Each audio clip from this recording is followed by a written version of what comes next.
Good evening, everyone. Good evening. How are you all? Looks like you're enjoying the pakoras and the snacks and the chai, thanks to Cafe Bahar. And I would like to thank Apurva. Thank you for sponsoring this month's session. You are with the winning feathers, and you're also a panel for the second session. So thank you. And you are still in jet lag. You just landed from India yesterday, so thank you for being here. And so thank you again. This is our probably the 17th or the 18th session. We hold these chai and chats monthly.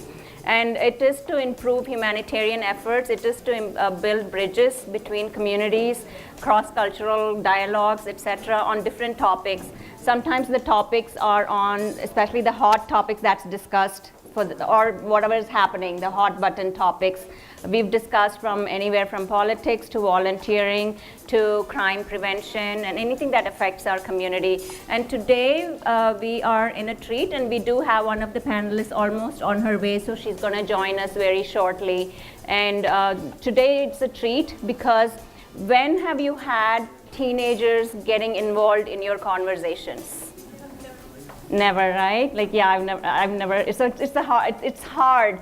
And that's where we're trying to connect the bridge, because we need their technology and they need our wisdom as well, right? So where is the common ground to bring all of us together?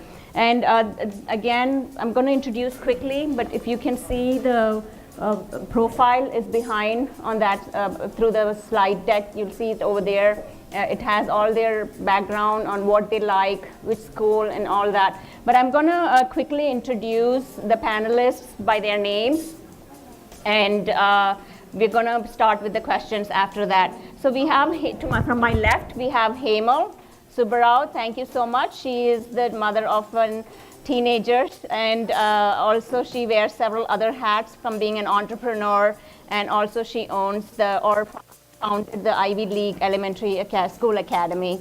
And next we have Gabby. Yes, her full name is over there. But Gabby, thank you so much for being here. And we're looking forward to your answers as well. We have Sid, and we have Suraj, and we have Saket, and we have Nikita, and Eliza, and Catherine is going to be here soon. And that's Rossi. And Senator, a special thank you to you for taking your time and being here, just for you to sit among these teenagers here today and to tell your story. You don't even know what a great difference you are making. So we're looking forward to hearing your story.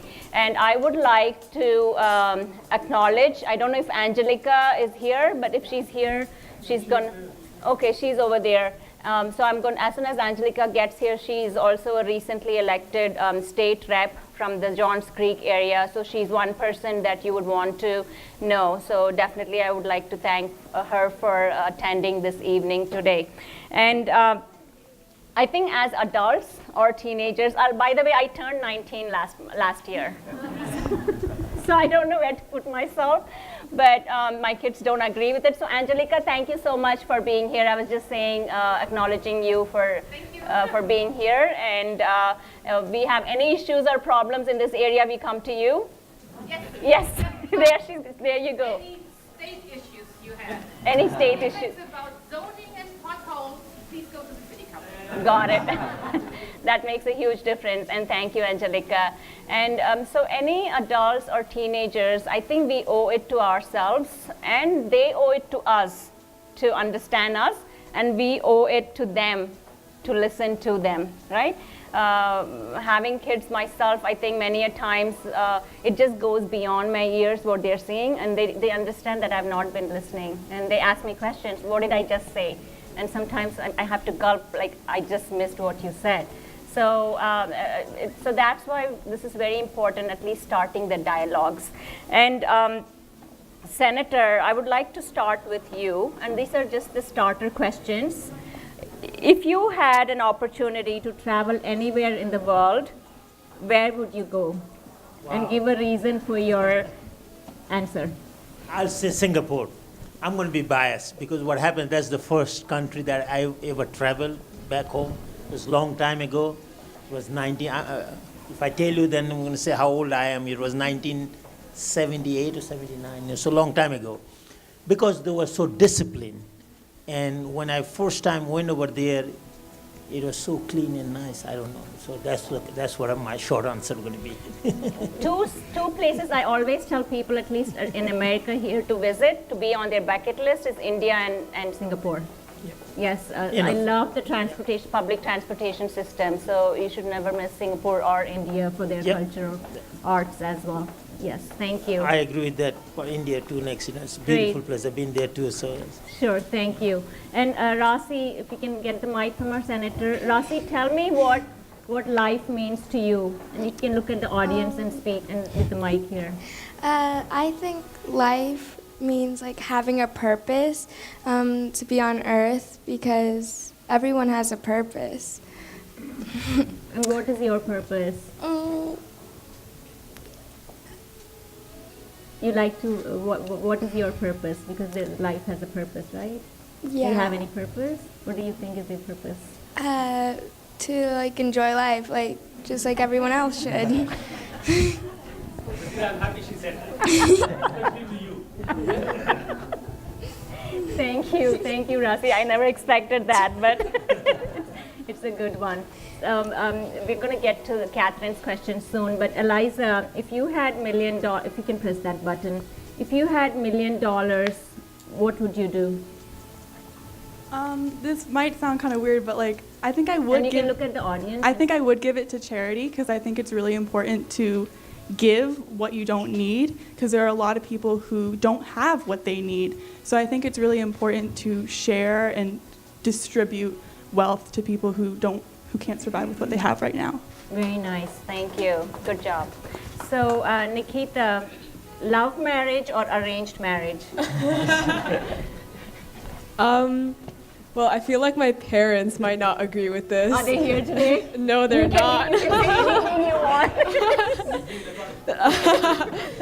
want. But I would definitely say love marriage because not only is it important to be with someone that complements your attributes and your characteristics, but it's also important that you're sharing your life with them. So it's important to be with someone you want to be with, not someone you're forced into or someone you simply cannot like tolerate, and it's just like a detriment to yourself if you're in an arranged marriage, I feel. Sure. I asked this question to Rossi this morning, and by the way, Rossi is my daughter, and I have to tell you the story why she's sitting on that seat.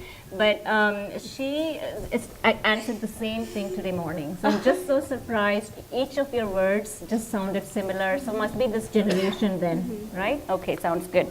So Saket, confused children or confused adults?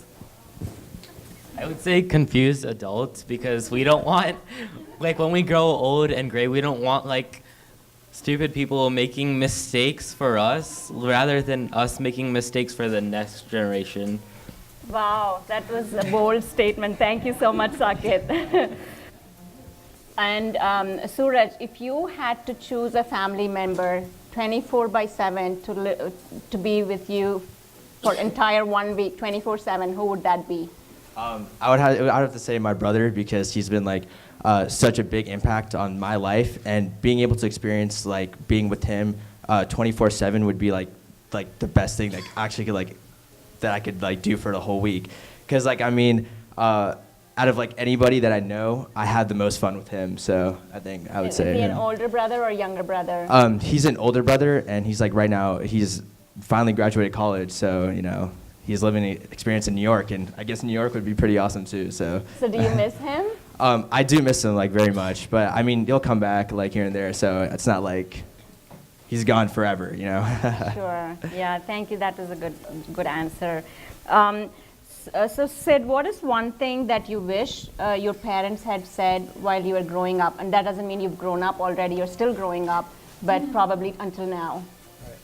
I think that's a great question, and honestly, I don't have a proper answer for that because I think my parents have said everything that I wanted them to say, and they've supported me.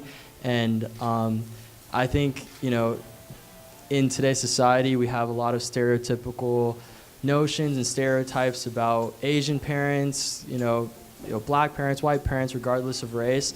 And I think they completely broke that boundary, and I'm so happy. Like they've supported me through everything, and I think that's the greatest thing that I could wish for, and that I don't wish for anything for them to guide me in any other way. And I think what they're doing is great. So Very nice. Thank you. And Catherine, thank you for joining us. Thank you. Yeah. No, you're fine. I'm just going to come back to you after we finish the questions here. So, Gabby, who is someone you admire and respect, and why? So one of my greatest role models in my life is my mom. So she is from Puerto Rico. She came to the United States right out of college with my dad. So, they always make the joke that, a lot of families come to the United States with nothing, and they came to the U.S. with debt. So, they had college loans and everything. So she didn't speak English at all, and she worked really hard, took on 2 jobs, and she was pregnant with my brother and worked really hard. And everything that I have is because of my parents and because of my mom especially. So. Great, thank you. And Hemal, this question was supposed to be for teenagers, but you know what? We used to be teenagers at some point. So is it us space or personal space? I think for me, it's always been a space, for sure. I've always enjoyed being around people. I enjoy talking. I enjoy debate. I really, really enjoy it when somebody has a different opinion than me, because that kind of helps me see different perspectives. I also enjoyed going to my friends' homes, because then I could see how they lived, a little glimpse, but I could see the similarities, I could see the differences. So it's definitely a space, for sure. Very nice, sounds good. And so Catherine, has there been a time when you've not been wanting to be with a family member? Or rather, when would you not like to be with family members? Is there any specific time? Well, there are going to be times when I just want to be with friends and I want those intimate moments. Okay, I'm just nervous, that's all. Well, there are going to be times when I just want to be with my friends, or there's just one family member that I want to spend time with. I do greatly value intimacy and privacy. Okay, great. Sounds good. Thank you. So, Senator, the New York Times in 1920 said a rocket will never be able to leave the Earth's atmosphere. Yes, they said that in 1920, the New York Times, and then they retracted it in 1969 because we already showed a different path. But what I'm coming to this is a vision for the future, right? Did you ever imagine 10, 20 years ago, from the place that you're coming from your perspective, that you would be landing to become a senator in Georgia? Can you tell us, can you run us through that? What was your vision? What made you say, I'm not going to say it's not going to happen? Well, I never say never. I'm a person being optimistic. Nothing can really stop me. You have to follow your dream. And I always knew, I came to this country in 1981, January, right after President Carter lost his election. And that was a tough time for, people brown colored, anybody looks like different. I was going to a 2 years community college in Charlotte, North Carolina, and a bunch of, I'm not saying, I wasn't sure exactly how many folks were in a truck. Somebody threw a beer can at me, they say, "Raghead, go home." I still remember that because, all this thing happened because the Iranian hostess crisis was going on. And I'm from Bangladesh. I wasn't even from Middle East. So anyway, that didn't stop me. In 1982, a friend of mine came in, and at that particular time, the mayor of Charlotte was running for the governor. And he said, "You want to go door hanger?" I said, "Let's go." As an optimist person I am, so I had no clue what does a door hanger mean, knocking door. I said, "Let's go." So that's what I started. So I really never bothered me or stopped me to doing what I wanted to do. I always enjoyed, but I never thought I'm going to get elected in this country. I have to admit that. But I was involved in politics. But when President Obama got elected, that really, I was actually delegate at large for President Obama. And I'm the first Asian ever elected to the Democratic National Executive Committee. I'm still a super delegate, and I'm elected, not appointed. So I worked from the political party, from the knocking door, from the county party, for the state party, at the national party, the highest level you can go. And I never gave up. So one thing I tell all young folks, if you have a dream, you never give up. You follow your dream. And of course, I have to come back to your question. I never thought I can get elected, but when President Obama got elected, I had a hope, then I can get elected. I just can't, I will. I believed in myself. That was the most important things to me. So why specifically President Obama getting elected that impacted you? Well, I figured out as an African American, if you can get elected in this country, people like me have a hope. And what I want young folks to look at me and say, if this guy can do it, I can do it too. We all can do it. We just can't stay on the sideline. Doesn't matter what political party, what is your ideology, what you believe in it, but nobody can represent, I represent all the people in my district in Georgia. What I do at the Senate, that will affect everybody in the state of Georgia. I don't want to take that lightly either. But the thing is, there's going to be a time that I need to represent the people who look like me. And that's most important. That's the most important things to me than anything else. And that's what I wanted to do. That's what I believe. And then you ran for office. Yeah, that's what I ran for office. Very nice. Congratulations. Thank you. Yes, you are an inspiration to many indeed. So Thank you. Great. Rossi, if you can. So Rossi, do you believe that there is goodness and bad in this world? And how do you stand up for people if they don't have a voice? And how would you do that, or is it none of your business? I do believe there is goodness and badness in this world, but it's like you never know why a person or a thing is bad. Okay. And what would you stand up for people who are going through some tough time, or would you say it's none of your business? I would stand up for them because I'd want someone to stand up for me if I was going through like a rough or hard time. So I'd just be there for them or do whatever I can to help them. Do you have you done that recently? Can you think of any situation that has happened recently? You helping anyone at school? Okay, so I have to tell you what happened.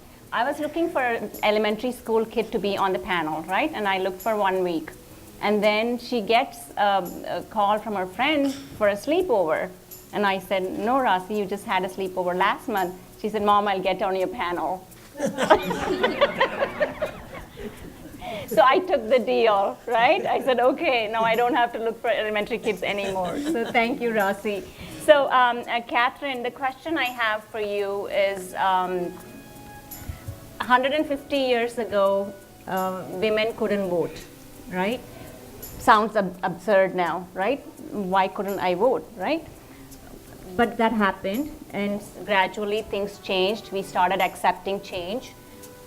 But tell me, what does equal rights mean to you?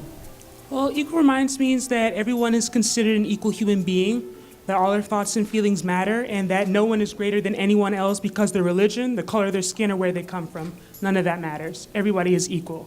Okay. And can you think of any particular situation where you had to speak up about equal rights or tell people that's not right?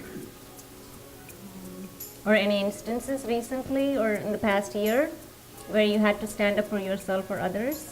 Well, I can think back to middle school where there were other girls in my class that would give me a hard time because of my lighter skin complexion. They were jealous of me because in society, when you're lighter skin complexion, you're considered more intelligent and more beautiful. And I had to let them know that that is not the case, that they need to value themselves and see themselves as equal and not attack me. Okay, great. So, Eliza, the question I have for you is on politics. As adults, we all speak about politics, right? Inside the house, in parties, in evenings, get-together. At least personally, I've never heard a teenager talk about politics. Holding debates is different because you're doing it professionally. I'm just curious, do you guys ever get together and say, okay, let's talk about politics? And what does politics mean to you? Politics are very important to me. And I would say, like, maybe my friends don't all say, let's get together and talk about politics. But when I'm with my friends, I talk about politics because it is so important to me. And I believe it shapes our world, it shapes our society, it shapes everything that the future generations will experience. So we have to act now for what will happen later. So yes, I do like to talk about politics a lot with my friends and with adults because I think everyone has a different background and a different approach to it, and they're all very important and valid. How do teens in general view politics as? And do you have, I wouldn't say to talk about any presidents in particular, but what are your thoughts that are going on when adults have opinions? What about the teens?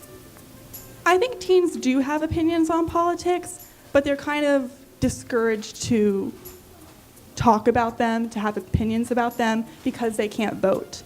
So they can't do anything about it. They can't elect someone. They can't say, no, that's not right, we shouldn't vote for them. So they kind of get discouraged from talking about it, when I think it's very important that teens do talk about it now, because we will be able to vote when we're 18. But you have influence. You can influence, right? Yes, and I think like one of the ways that teens influence is by talking about it and influencing each other's friends and their peers. Do you shrug shoulders or roll your eyes when you know the person opposite to you is not talking in your terms on politics? No, I think it's important to hear them out, because that's like a real problem in politics, and we see that with adults. They don't hear each other out. They don't fully absorb what each other is saying. And so I think if we can break that now as teenagers who aren't flung into the process of voting and all of that, where it becomes a serious barrier in relationships and friendships, if we can break through that now while we're young and develop that skill, it will be with us for a lifetime. Great, thank you so much, Eliza. You're teaching the adults. In fact, all of you are teaching the adults. We have some lessons to take home today. So, Nikita, I also understand you are an ambassador at the UNICEF Congressional Action Team here in Atlanta. In a way, our kids are lucky. You're lucky to be sitting here. You don't have to worry what's the next item on the table for food is, how you're going to go to school tomorrow, and there's certainty that you have parents around you, people who love, or all of us. But in the world, there are children and that's what UNICEF does. It helps children who are underprivileged or disadvantaged. Why should we invest in children? Each of us can invest in children. We invest in our own children, right? But how can government or we as individuals invest in children? Why is it important to invest in children, especially for those who are growing in poverty, who are very uncertain what food they're going to eat the next day? And I'm asking you this question because I'm sure these are the things you talk about at UNICEF. I mean, yeah, that's an amazing question. So, I mean, I believe children are very important to invest in because children are the future of this world. They're who develop into the future leaders. And especially people or children in poverty who do not have the same opportunities as us. They are the ones who need to be more invested in because, say us, for example, we have opportunities all around us. We don't need to worry about, as you said, like food on our table or shelter. But for these children who live in impoverished areas, they don't see education as their hope, as their way of getting out. And in UNICEF, that's what we aim to do. We aim to help children see that education is your way out of this vicious cycle that they're enforced into of poverty. So. Very nice, thank you. So Saket, I've read that you are volunteering in local public libraries and many other organizations. I've always believed in volunteering. In fact, I was a preceptor for 10 to 15 interns at the same time when I was at the health department, so I believed in giving opportunities for a younger generation. and just because it's like a succession plan, you pass on your thing. And so what do you do that in expectation you'll get something in return? Does it bring satisfaction to you, volunteering? I like sort of use like volunteering as like an outlet, like something that I do in the time that I'm all stressed out and all. I have something else to worry about. Like I can help others through my free time. Yeah, and then what was the second part? Are you satisfied, or do you expect anything in return while volunteering? No, I don't expect anything in return because like other than my own satisfaction, yay, I did something, I helped someone. But yeah. Very nice. So it's in your genes that you want to help. Yeah, I guess it's like in everyone's genes that they want to help, but sometimes they may have some other plans in front of them or time that they don't have that they can't volunteer. Okay, very nice. So I'm just reminding the audience that you do have snacks and chai, hot chai in the kitchen. So please feel free to grab and bring it in here as well anytime.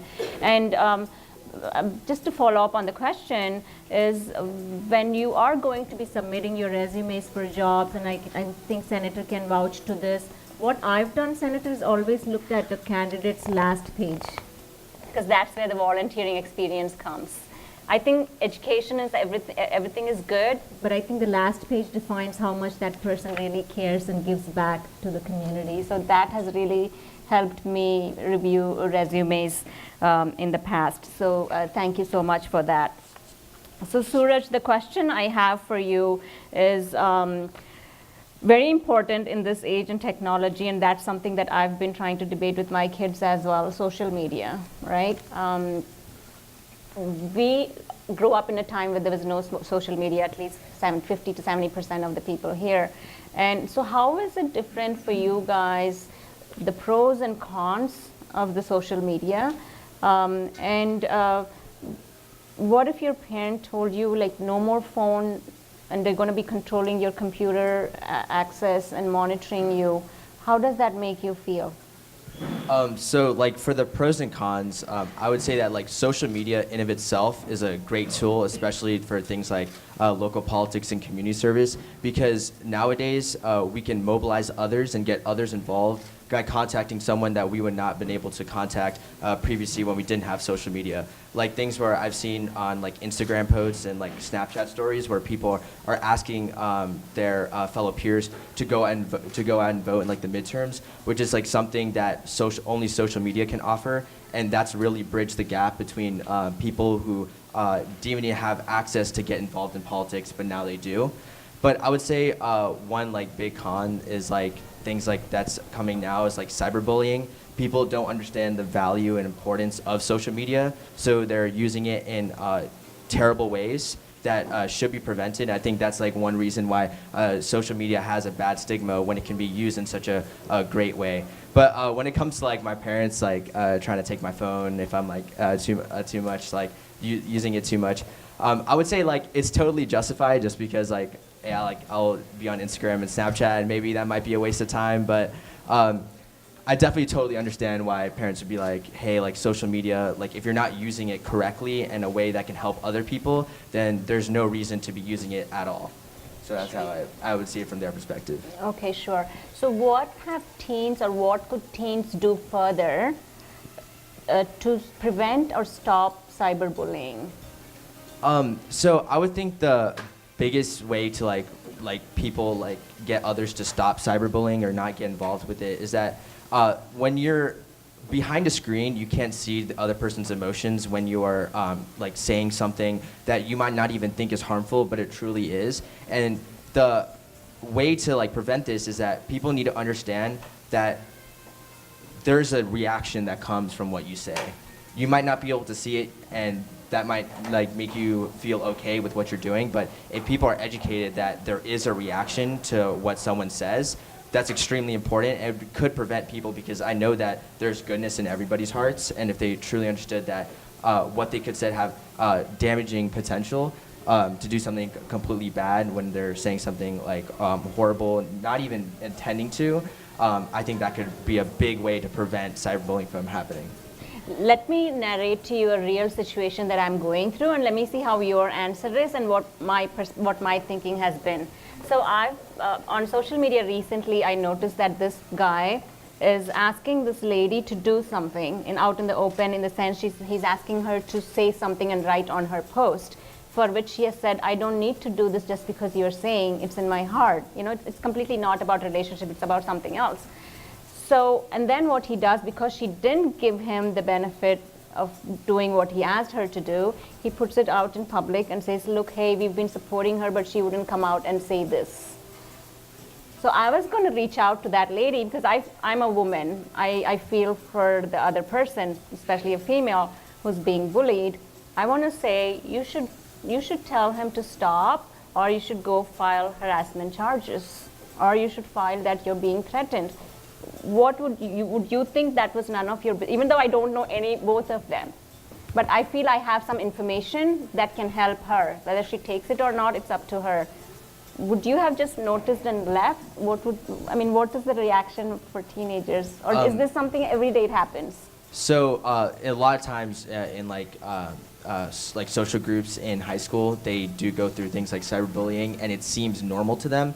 But in a case where an adult has never even experienced a form of cyberbullying till then, and they're being attacked online, the first thing I would do is contact both the harasser and the person who was being harassed. And first things first is that I would tell the woman who is being like attacked online, that you should do something about this, because it's not fair for you to feel that pain when you truly don't deserve it.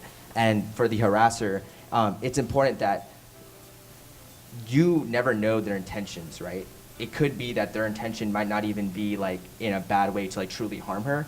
So it's important to just talk with them like, hey, this what you did is wrong. There are specific consequences of what like your actions could lead to.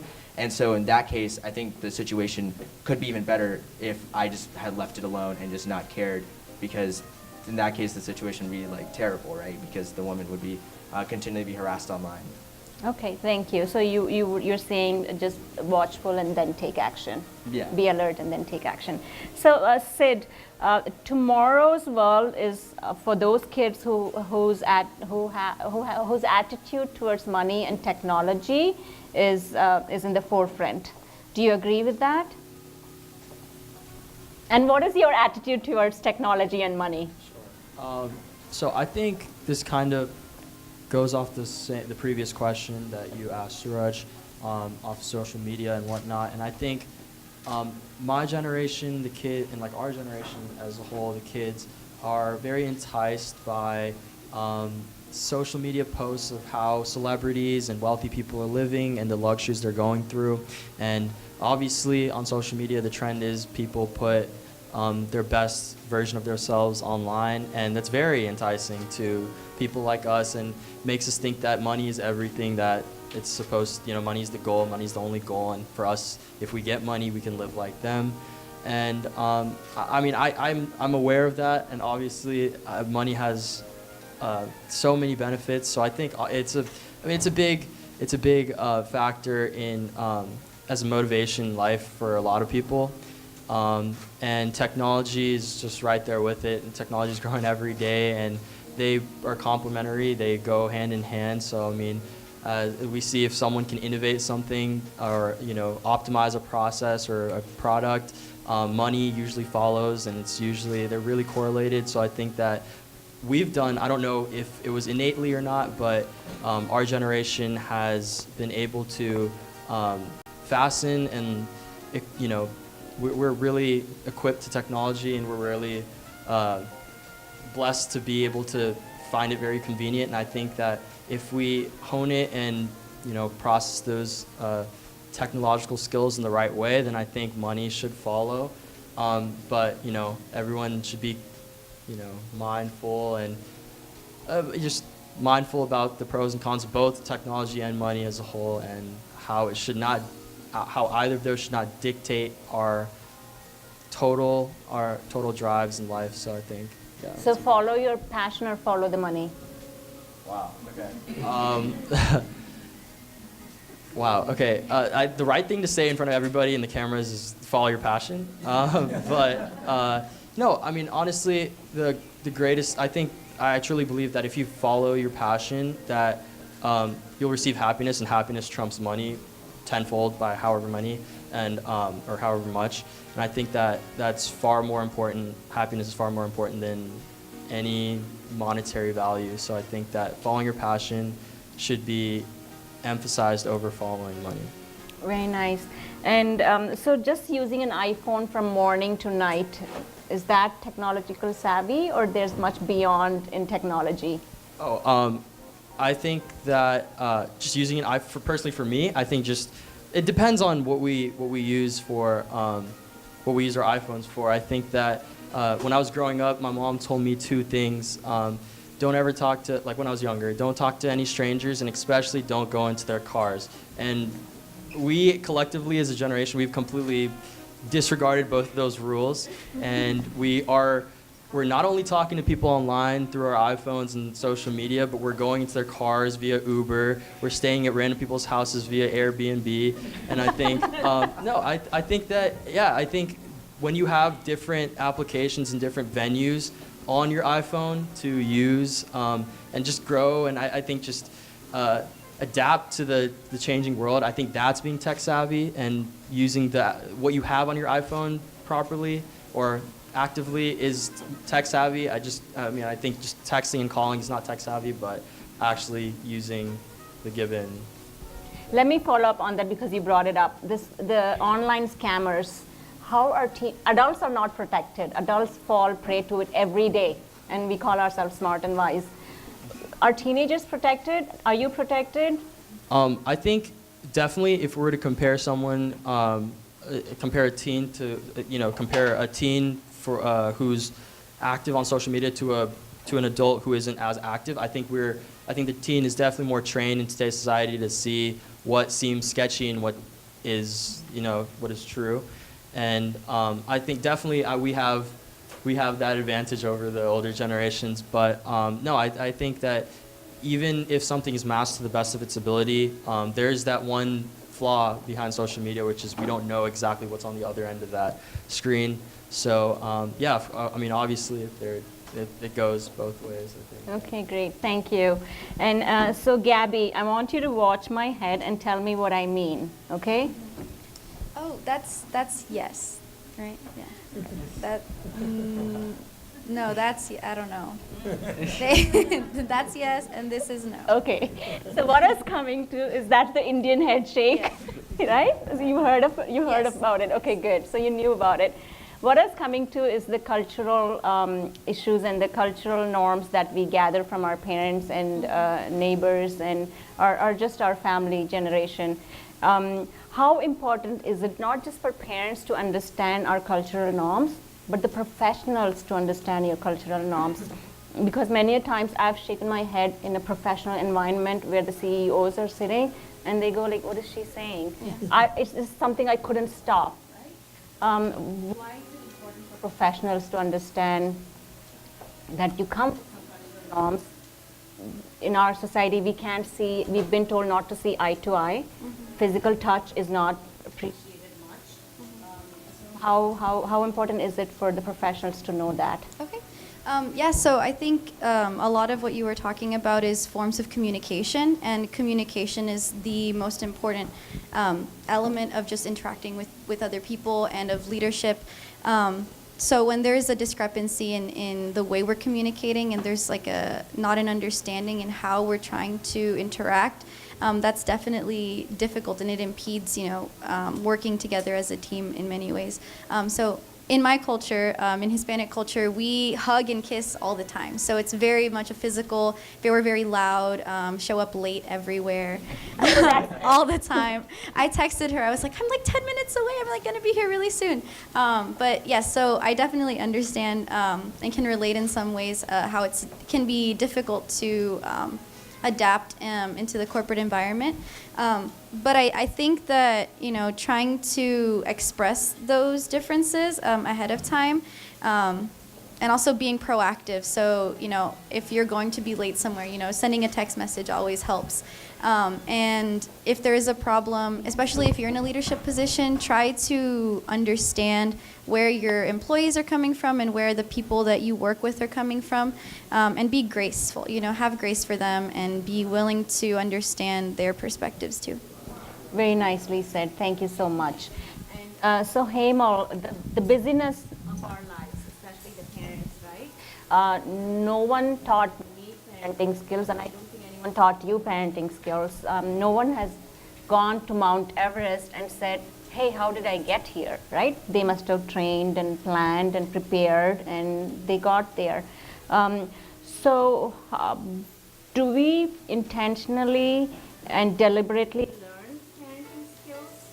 No. Like Saket said, we don't want them to create a worse world for them because of us. Well, no. I don't think parenting skills are learned. They come purely from just one perspective, which is love for your child. When you love your child, you want to keep that relationship solid. When you want to keep that relationship solid, every decision that you take will kind of follow along those lines automatically. You want to develop a sense of trust. You want them to tell you the secrets. You want to keep those secrets, so you prove to them that you can keep those secrets. And you want them to know that, hey, pretty much everything is still okay. I'm cool. I can hear you out, and I can kind of sort of understand where you're coming from. So I think that relationship that needs to be built with our teenagers. I still text in full sentences, and she replies to me in words. So I'm still learning. So that gap is still there. But I do understand that they need to be on social media. They need to be there because I may not like it, but I need to understand that my kids are living in that environment where there is peer pressure to maintain that environment. So for me to sit at home and not be in their environment and tell them, no, you can't do this, it's not going to work. So there is a little bit of understanding that needs to be there. And what parenting skills are is there is no magic mantra. It is basically what works between you, your child, your family, because every child is different. My magic mantra for my son is different from what it is for my daughter. So it really depends on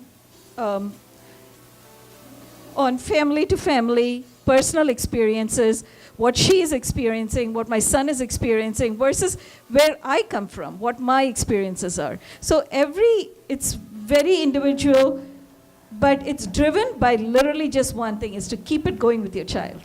That's it.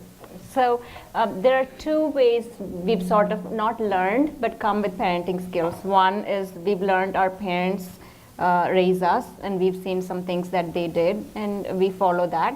Another approach is, I'm never going to do what my mom or dad did to me, right? Yes. So what are your thoughts on that? Is that how you see parents raising our kids now? Well, and why is it important to invest? No, the way I see it is, our parents never had the kind of problems that are there in society these days. So they raised us according to what norms were existent at that time.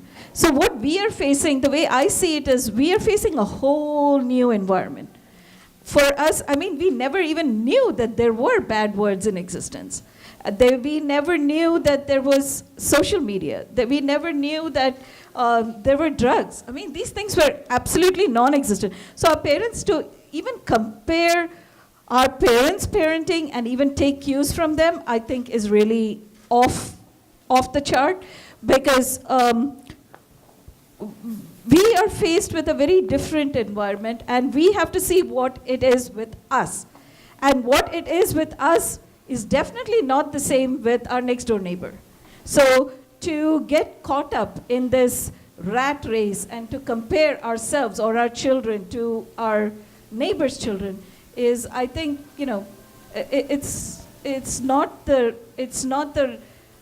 not a path to success is what I'm thinking.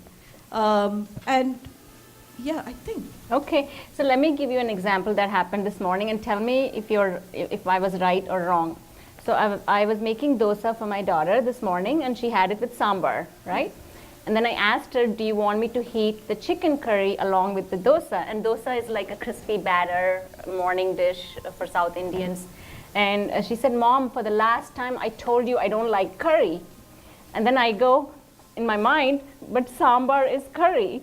And I didn't say that. I just gave myself a pat. I said, I'm not going to irritate her. And I left it at that. So do you think I was right? Yes, absolutely. I think you were. She knows it now, but no, that is a part of being a teenager. To get upset about little things is something. I think they are. To be very fair to you kids, you all are dealing with a lot, because when we were growing up, we dealt with half of the stuff, not even half. But you guys are going through so much, and their brain is so filled with so many combinations of, success, peer pressure. Yes, peer pressure, friends, what they are thinking, everything is always related to their friends group. And now with, the iMessaging going on, friends know things even before we know things. So that's pretty much the norm. So and it's, when you think about it that way, you can't even blame them for being short sometimes. And that's okay. But if that becomes way too much of a habit, you got to say, okay, Time up. yeah, time, yes. So, yeah. Very Does nice. that make sense? Yes, thank you so much, Hemal. So these are like some of the true or false questions, and I want each of you to participate on it. And you all can say true or false. You don't have to keep your hands up. So true means raise your hands, okay? So we just want to see how the teenagers versus adults think. Should teenagers be given more freedom? Should teenagers obey their parents all the time? Yes, no, or true, false? Yes, no? Yes is raise hands. So let's do this. Should teenagers be given more freedom? Adults do. You know what? I know it's a short answer, yes or no, but there's a time really we have to. Sometimes I just want to make a little quick point. When you're talking about. Can you use your mic? Yeah, I'm sorry. Oh yeah, you can sit. Yeah. I just want. Sometimes as you all had a smart panel over here. I agree. I learned a lot from you all, but what it is that you're going to get at some point. We thought when you were a kid, we thought my parents weren't right, but sometimes we look back and say sometimes they were right. They were not always wrong all the time, And when you all come to my age, you're going to say the same thing. You might not agree. So there's a time you have to listen. You have to listen to your parents. They were right. They're not wrong all the time. There should be some freedom. Follow your dream. Do whatever you like to do, but with the respect. Don't think that your parents are wrong all the time. They're right too.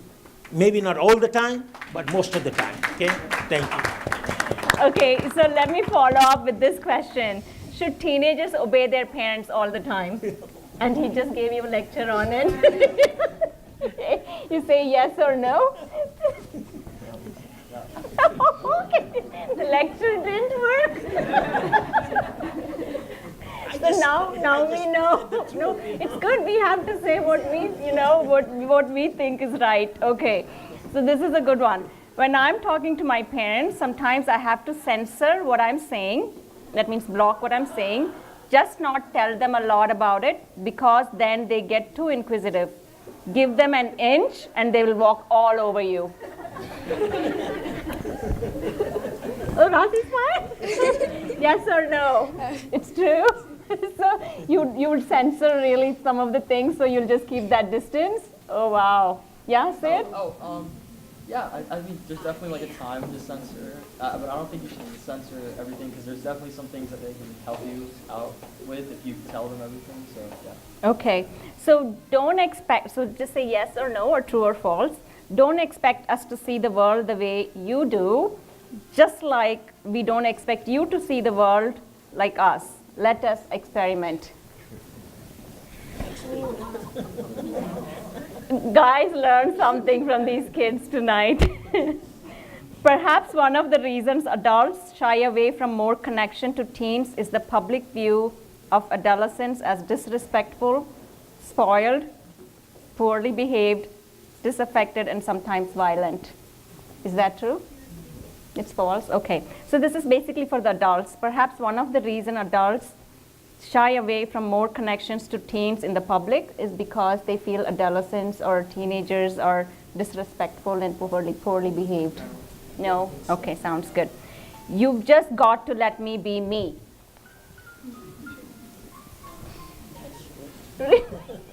Okay.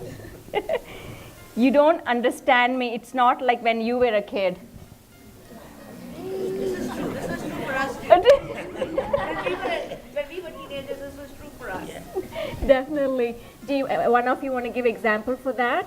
Where you recently talked to your parents and said, just let me be, or you're not going to understand because you're not a kid? Any examples recently with your parents, Suraj? You didn't have to say that. They understand you, that means. Use the mic. Yeah, my mom and dad are. And there are some seats. There are some seats in front. So if you want to come sit in the front. And there's still some chai and snacks in the kitchen. And we're going to break in 5 to 7 minutes for the next session. So we're going to go on a break after some time. Yes.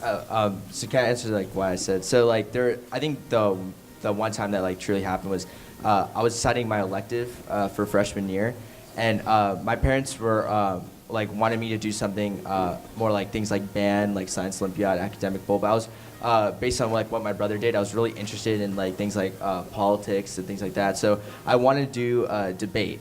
And my parents were like, oh, but like things like science and academic will be extremely helpful for you in the future as well. But as someone who talks a lot and is really interested in what's happening around me, especially when it comes to current events, I said, Mom and Dad, let me be me. I'm gonna do debate. And it worked out. So like my parents love that I'm interested in politics, and we have good discussions now. So I think it works out for the best sometimes when you tell your parents that you want to be yourself. Okay, sounds good. So let me ask this quickly. It's a one-word or two-word answer. When is the right age to date? Hemal, I'll start with you. When they finished studying and gotten into a good college. So that would be like 19, 20? Yeah, 80, yeah, at least, yeah. 19? Okay. Gosh, that's a hard now question. Let's hear from... I want to pick my child's husband. I don't think she'll allow me. So, but no, yes, I would say, study. This is your job right now. I always tell all my kids, eat well, sleep well, study well, and play well. And that's your job as a child. When you grow up and you get into a good college, I think then you get the right, or you have earned it. Let me put it that way. Okay, so let's hear That's from the way. Gabby. What's the right age to date?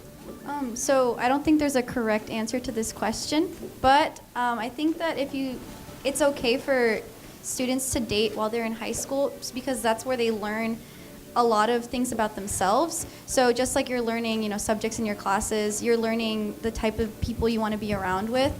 So having some experience, before it matters, is helpful for some of us, like learning how to build relationships and what you like in people and what you're looking for will help you pick the right person later on. But wouldn't those things happen in a friendship? This is true, yes. Yes, but those things can be explored as in a friendship. I mean, You just heard one and you have questions. Let's hear from all. Go ahead, Sid. I completely second Gabby, on this, completely. Suraj. Yeah, I would agree with Gabby for sure. That's like clean answer. I'm not going to let you second. Go ahead. You have to say something. Okay, I definitely say I agree with Gabby, but it also like what you don't want in a person too. Yeah. Okay, go ahead. What's the right age to date? Yeah, Gabby definitely. Gabby? But yeah, basically what Gabby said is definitely true. You want to experiment when you're younger, so you know in the future what you want in the person and what you don't want. Yes, I think Yeah. so. Okay, Eliza? Yeah, I definitely agree with Gabby because, I think we are supposed to be studying, we are supposed to be learning about academic things at this point in our life, but we're also supposed to be learning about ourselves and what we want for our life. And part of that is relationships, and it is who we choose to be around. So if we can learn it now, it can help us in the future. Sure. Well, like everybody else, I agree with Gabby. Yes, I do. I found that a lot of people, like, they know their kids, so when they think they're mature enough to handle a serious relationship, then they allow them to date. So I can't say that what goes for one goes for everybody. So I say when you're mature enough and you're ready to handle something like that, then we should let them go and explore. Go ahead, Rossi. Do you have any opinion on what's the right age? I agree with Gabby. Okay, sounds good. Senator? Well, everybody's. You said you're Gabby, so what can I say? But I'm going to say not everybody is mature enough. At certain age, I'm not going to say, high school, whatever it is. But, make sure you should be your education to be first. Don't put your relationship first, then you'll be successful. If you keep your education, your goal, what are you going to do? Follow your dream, and that will going to come. That will going to come. It's not necessarily just because you date someone, you're going to learn everything. Life, no. That's my short answer. So follow your dream, that will gonna come. Okay. Sounds good.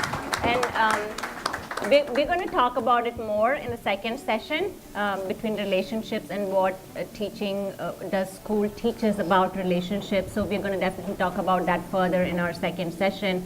But while you have the mic, Senator, we have 5 more minutes, and I want you to. And I know it's such a short session. We just had overwhelming response. And I wanted to make sure we get all the kids inside for the first and the second session. So give us your concluding thoughts for the panel. Basically, we owe it to the kids and the adults, and they owe it to each other to hear and listen to each other, to understand and respect and love, to live in harmony and peace. But many things we wish it doesn't happen.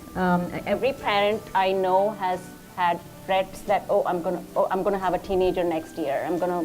I'm raising a teenager. So guys, and that's true, right? So what are your concluding thoughts for the panel? My conclusion as a parent myself, we need to let our children follow their dream. That's what in our tradition, we all want our sons or daughters go to be a doctors or engineers, if everybody become doctors, engineers, who's going to take care of the other stuff? Who's going to be teachers? So you're going to follow your dream, whatever you're good at it. As long as you're successful, a decent human being, that's more important than money and everything else. Life is short. Life is very short. I came to this country, 38 years ago. I still think that was just that day. Now, I have a daughter in college. And I have a son, in elementary school. But anyway, the thing is, I never told my daughter, I told this, go and get education that where you can be employable. I don't want you to get out of college and say, Dad, I need to stay. I don't mind. My daughter comes and stay with me, that's fine, But they should be employable, and they should enjoy what they do. That's more important. And we have to give our kid a little space too, And for the children, what I'm going to say, don't hide anything from your parents, good or bad, share with them. That's more important. Because your parents want good for you. All of us, we want good for our children. What it is, be open. Even if you make a mistake, even if you're wrong sometimes, they can correct you. They're not going to give you bad advice. None of the parents I have seen so far, we might not be correct all the time, but we'll not give, by knowingly, none of us, I think we're going to give our children in bad advice. So be friendly. Your parents could be a friend too, and that would be more beneficial, that would be more beneficial. One more thing I want to pitch in, we have a lot of parents over here. If any of you want to do a page at the Capitol, our session will be until April 2nd. If you're during the break, I'll give you all my card. If you are in middle school, even high school, in junior, something you want a page, send an email, and I'm going to send you a form, whatever it is.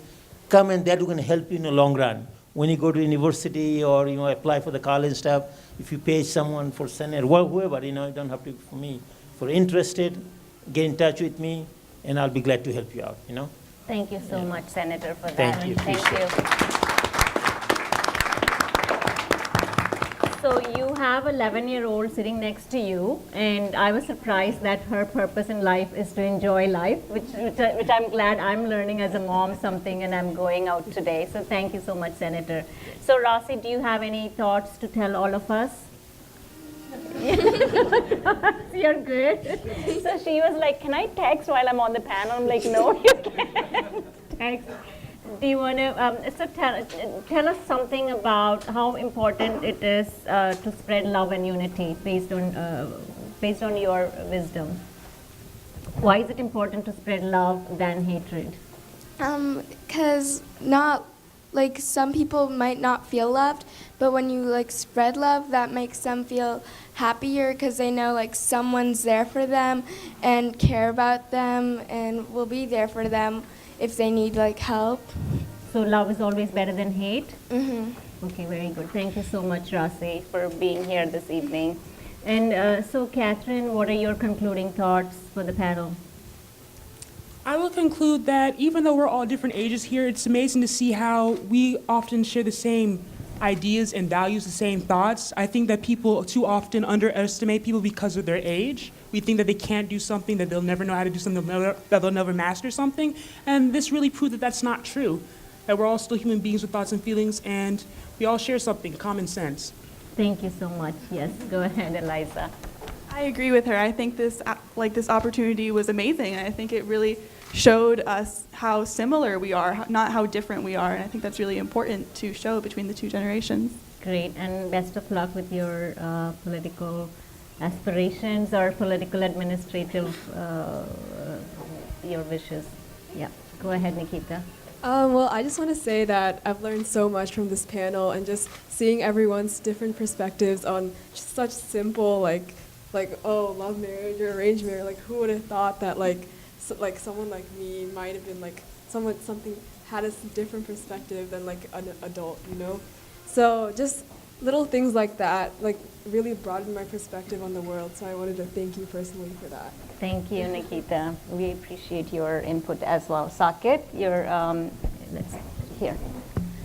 Okay, thank you for the session, because like now that I know, like, okay, don't just like say your point, listen to what they have to say, then argue if you want to, and then make your decision. Yeah, and then I saw the similarities, like she said again, yeah, and the differences. Thank you. Great job, Saket. Thank you. So based on like the discussion that we've all had, I think the like overall message that like that's really like that I've taken from this is that the gap between the newer generation and the current generation, it needs to be more connected. Just because the newer generation of itself is our future, but we can only become the best future we can is by the help of previous generations, which I've learned like a lot from this, and that will definitely like help for all of us teenagers in the future. Great job, Suraj. Thank you. So going into this panel, I thought there was going to be huge like starch differences between the different ages of the panelists, but I think that that completely changed after the first round of questions. I think we all agreed on a lot of different things that I personally didn't think we would agree on, and it was a great discussion to just hear everyone's ideas and different voice their opinions, and it was great. So I think it was a wonderful experience to Great, get Sid. that. Thank you. Gabby? So I think that many of us feel that we're in a very divided country right now in a lot of ways. And I think that these are the types of conversations we need to be having, between people of different ethnic backgrounds, between different ages, different religions. And I just want to say that I'm very thankful to be here, that you allowed me to come and share my stories, and I loved hearing everybody else's stories. And I think we all learned that, love and kindness is what is core to most people's beliefs. And I just feel very loved here. So thank you so much. Thank you, Gabby. Hemal? I'm very impressed by our youngsters here. They're smart, the answers have been spot on. And I think a lot of it has to do with the exposure that these children have had the opportunity to get.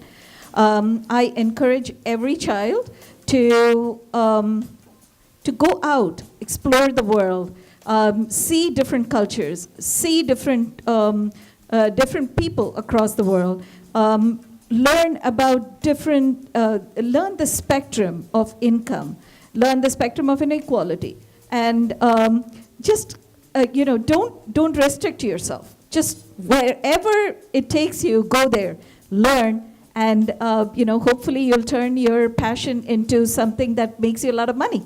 And so yes, and don't date before 20. I'm sorry? Don't date before 20.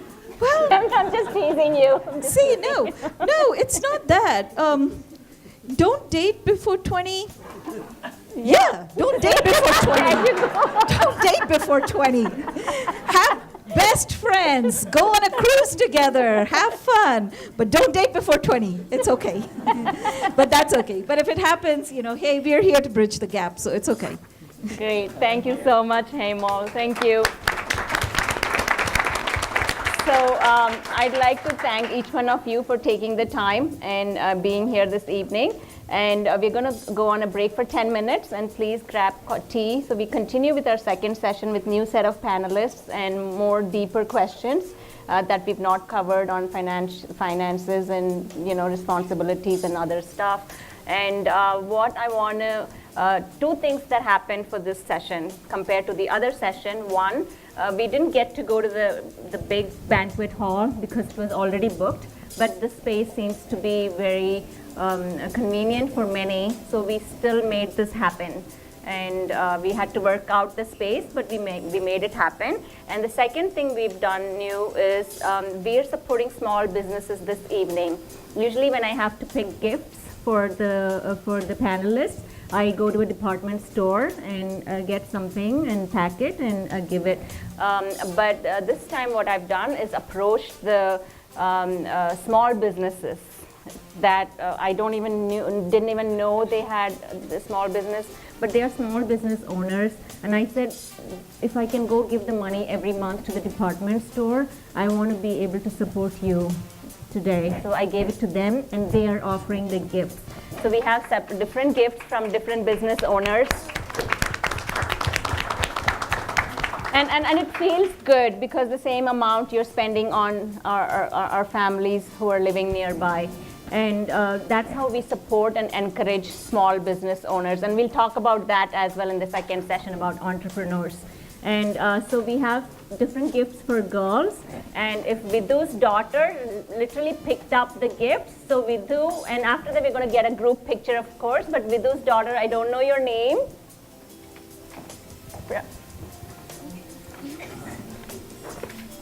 Bhakti? Bhakti. Oh, Bhakti. I love Bhakti. So Bhakti is going to hand the gifts to the girls first. So she picked it up herself. And you want to get up and pick up the gifts. And I'm going to get the boys' gifts from the... Thank you.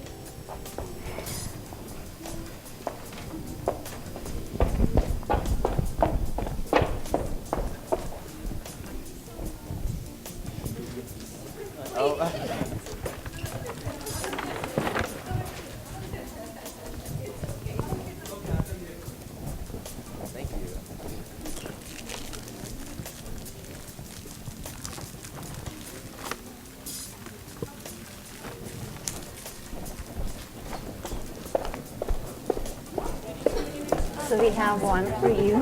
Oh, so that's for the girls. The girls, yeah. Oh, that's for the adults. Don't worry. Yes.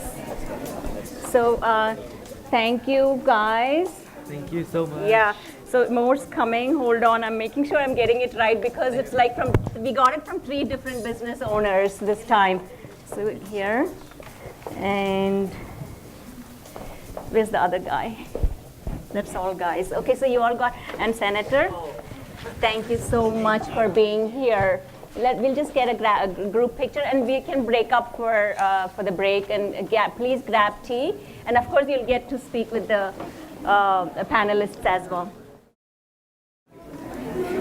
So thank you so much. I hope you all enjoyed the first session, and as the others are coming to be seated, we would like to get started on our second session. And don't leave yet because towards the end, around 6:30, there is a surprise performance. You guys are going to enjoy it. And so that's a special treat for all of us, I believe so. And quickly, from my right, I'd like to introduce Apurva, and of course you will see their bios and profiles running in the background, and you can read about them. Just for the interest of time, we are trying to quickly introduce the names. And we have Shakti, we have Valen, thank you so much for being here, Omer, and thank you. And we have Aryan, thank you Aryan for being here, Anjali, Kriti, I got your name right. I think last time I said Kirti. And Amshu, we could call you Amshu, right? Okay, great. And Madhu, thank you for being here. And Uncle Bajaj, thank you so much for being here. Your perspective is very important. I think from everything we've discussed today, you are going to bring a perspective of what life has all been about. So thank you for being here and taking time this evening. And like our previous session, this is a starter question. Apurva, I'd like to start with you. What is the best thing that has ever happened to you? And you can, yes, use the mic, and you have to switch it on, yes. Hi everyone, thank you. First of all, big round of applause for Nazeera. I think she's really doing a phenomenal job putting together this dialogue, and I've been very excited to sponsor today's event. So to answer your question, Nazeera, I would say that one of the biggest and the best things that has happened to me is just migrating to US, as that was a big milestone for me. And that was a result of a adversity I faced in India to really struggle and make a change in my life. And I would say that adversity is definitely one of the biggest drivers, and that's the best thing that happened to me. Thank you, very well said, Apurva. And Shakti, you are the youngest panel this time. Yes. And if I gave you, which is hypothetical, $10,000 to you, what would you do? I would definitely donate some of it because I don't need that much currently. I'm in a very good position, and sometimes we need to give what we don't need to other people, like was said in the previous panel. But I think I would definitely donate some of it, and I would save some of it for college and anything like that, but I wouldn't spend it all, definitely. Very well said, Shakti. Thank you so much. Yeah. Apurva, and thank you for that pitch. And Valen, what have you learned recently from another person? Actually, I learned something very recently from another person a couple of minutes ago. I was talking with a panelist from the previous session, and I was talking to Suraj. Mm-hmm. And so we were talking about the importance of art in our culture and relationships between people. And I was just talking about I'm a songwriter, and I was just talking about my music, and he was kind of encouraging me to keep pursuing it and keep doing it because of the possibility that maybe something I've written, something that has happened to me, could help somebody else. I think music is a way that a lot of people cope with things. Music is a way that people use music as an outlet, as a way to deal with things that happen to them. And if I've gone through something and music was the way I got out of it, there's no way I can know whether or not that could help somebody else too. And that was something I learned and something that I'm going to take with me for, I just can't even tell you how long. Thank you so much, Valen. Arts is very important indeed. And Omer, what family function do you like most, and what do you like least? Would you have a different answer if your parents weren't sitting here? Probably not. I don't think so. I think that probably for Eid, not many of you, I don't know how many of you are Muslims here, but I'm a Muslim, and I'm also an Indian, so we have these huge extravagant parties for Eid that we'll have once every couple of years or once every year. And my parents will invite all of their friends, my friends. They'll cook delicious food, and I think that's probably one of my favorite family functions, occasions, I think. And one of my least favorite occasions, I guess there's not really many occasions that I don't think I despise with my family, because any time you get to spend with your family is probably a really great time, and you should be able to cherish that.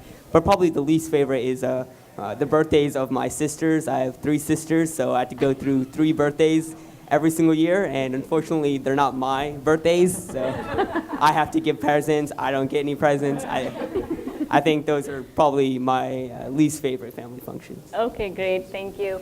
So, Aryan, what is the most important thing in your life you have and why? Well, there are a lot of important things in my life. There are a lot of important things in many people's lives. But probably the most important thing would be people who can guide you to the future. Because you're just one person in this world. You won't know the harshness of reality. So people who can guide you throughout life will always be important to you, so you can be successful. Great, thank you so much. Well said. So Ansley, I think you just have to sit. Yes, it's on. So what is the most important thing that a mother can give to her children, and what's the most important thing that a father can give to his children? I think for my family, the most important thing my parents both gave me was confidence, and I think that's very important for today's world. There's a lot of criticism on social media, as I said in the last session, a lot of peer pressure, but if you have confidence in yourself and what you believe and things like that, then you're more likely to be able to stand up for what you believe and not succumb to the peer pressure. Great, thank you. So Kriti, when was the last time you admitted you were wrong? Never, probably never. I'm just kidding. Wow, okay. And why is it hard to admit?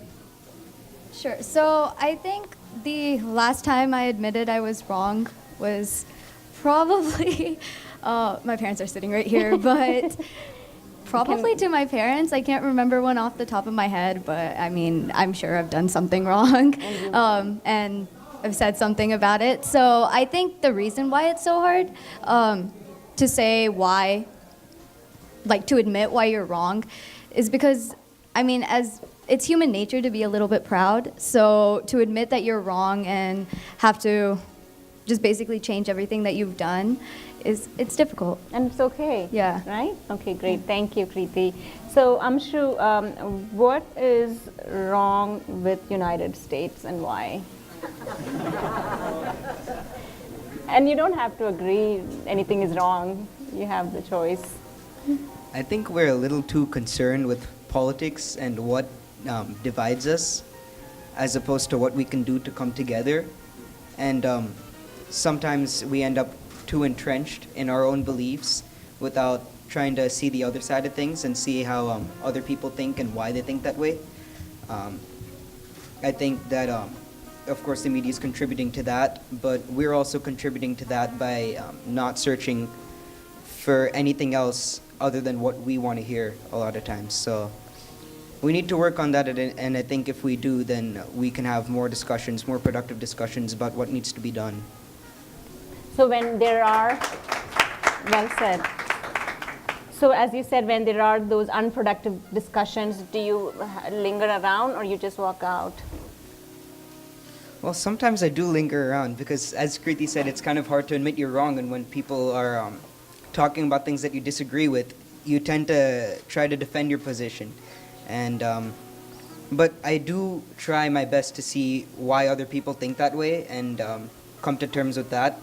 Try to understand why they think that way. See, see any similarities between our positions. Try to find a compromise. So, great. I mean, it's not good to walk away from them, of course, because if you try to stay and find a compromise, eventually you can work something out. Great, thank you, Amshu. So, Madhu, it's so nice to see you here sitting together. Madhu used to be an intern with me when I was in Fulton County, so nice to see you grow. But Madhu, what has been that one time in life that has worried you the most? So this happened pretty recently. Can you? Okay, so I have a 19-month-old son who was diagnosed with Down syndrome at birth. So that was probably something that changed everything in our life. It worried me a lot. If you ask me, yes, that was something that worried me about the uncertainty of the future, about what's going to happen next. How are we going to deal with this? How the family is going to cope with this, whether he'll survive. So those were the things. I think that was the so far, and I hope it never happens again. That was the only day when I worried the most. And I think you sort of answered the question. Does the worry still continue as much with that much intensity? No, not at all. So, as days went by, and as I've learned more about this, there's not that much to worry about. So yes, there's still some uncertainties because we don't know much about a lot of things, and I have uncertainties for my other child too. I don't know the future, but the worry has definitely lessened a lot. Great. So, Bajaj, tell me, what is life all about? And if we can hold the mic near so people can hear you. Well, it's very difficult for me to say.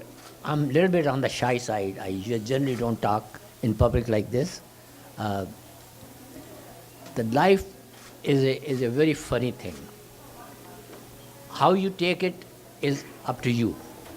You can learn from everybody, but you can do what you feel like doing it. When I left India, I left just for 30 days, that I'll just go for vacation and come back because it used to get very hot and I used to get sick in that heat with my eyes boiling up. So I went to see my sister in Kabul, and guess what? Very second day I got a job offer. I was doing very well in Delhi itself, but I said, okay, if the life is trying to give me change, I'm going to change. And when I was working for USAID, my auditor general, he came, he said, what are you doing here? Why don't you go to US? I said, I don't have the qualification. I don't have the high qualification. I'm not a master of anything. I'm not a doctor. So he says, I'll fix that for you. And he did. And we are here. So it's all destiny. Whatever way you look at it, life is a destiny. Whatever is destined for you is going to happen. You can do whatever you want to do rightly. But my belief is, sooner or later, your destiny is going to take over. And that's my belief. So, so tell us, will worries make our problems go?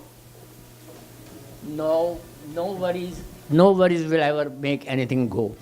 It's going to happen, whatever is going to happen. But you cannot give up. God has given you life to fight it, not to give up. But whatever is going to happen, you can't stop it. You can pray for it. Generally, prayer does work. It may not work very long way, but it does work. I know it works for me. For 14 months, my wife was given life because of my prayers. Three doctors told her she has only 1 week to go. She lived 14 months. And that was my prayer and my son's prayer. So that's my belief. Great. Thank you. Thank you. So can Catherine and the team here hear us over there? Can you hear us well? Okay, good. And Catherine, I just request you, if there's too much noise coming from there, if you can just tell them to keep it low. Okay, sounds good. So Apurva, formal education, how important is it, right? And as far as I know, what I studied in physics, inertia and all that, and biochemistry on the chemicals, I don't know if it has been of use. Sometimes I wish formal education had taught me more to manage life, to figure out people, to learn human relations. It didn't. So we several times bump our heads. So how important a formal education is. And I also want to touch base on, so what about those dropouts who became good CEOs? Thank you. Love to walk into this one. So I would say number one, back in the time, and as we talk about perspectives of yesterday, right? The way current education system has been structured is for the masses, right? And it doesn't work for everybody, because what happens is folks sitting on this panel, right? If you look at them, right? Really, really smart people. But each one of them are individually very, very different and unique in their own selves, right? And so as you look at the mass sort of education systems, it's for the masses. We've not changed that and evolved that even for jobs of today, let alone jobs of tomorrow, right? So even at my workplace, I see today, I work at Pfizer, and most of the challenges I see in my team right now are that they are phenomenal engineers, right? They're one of the smartest engineers that you can find. But the job, day-to-day job, and the struggle that I have with the team is, lack of ability to work well with one another, developing good team culture, right?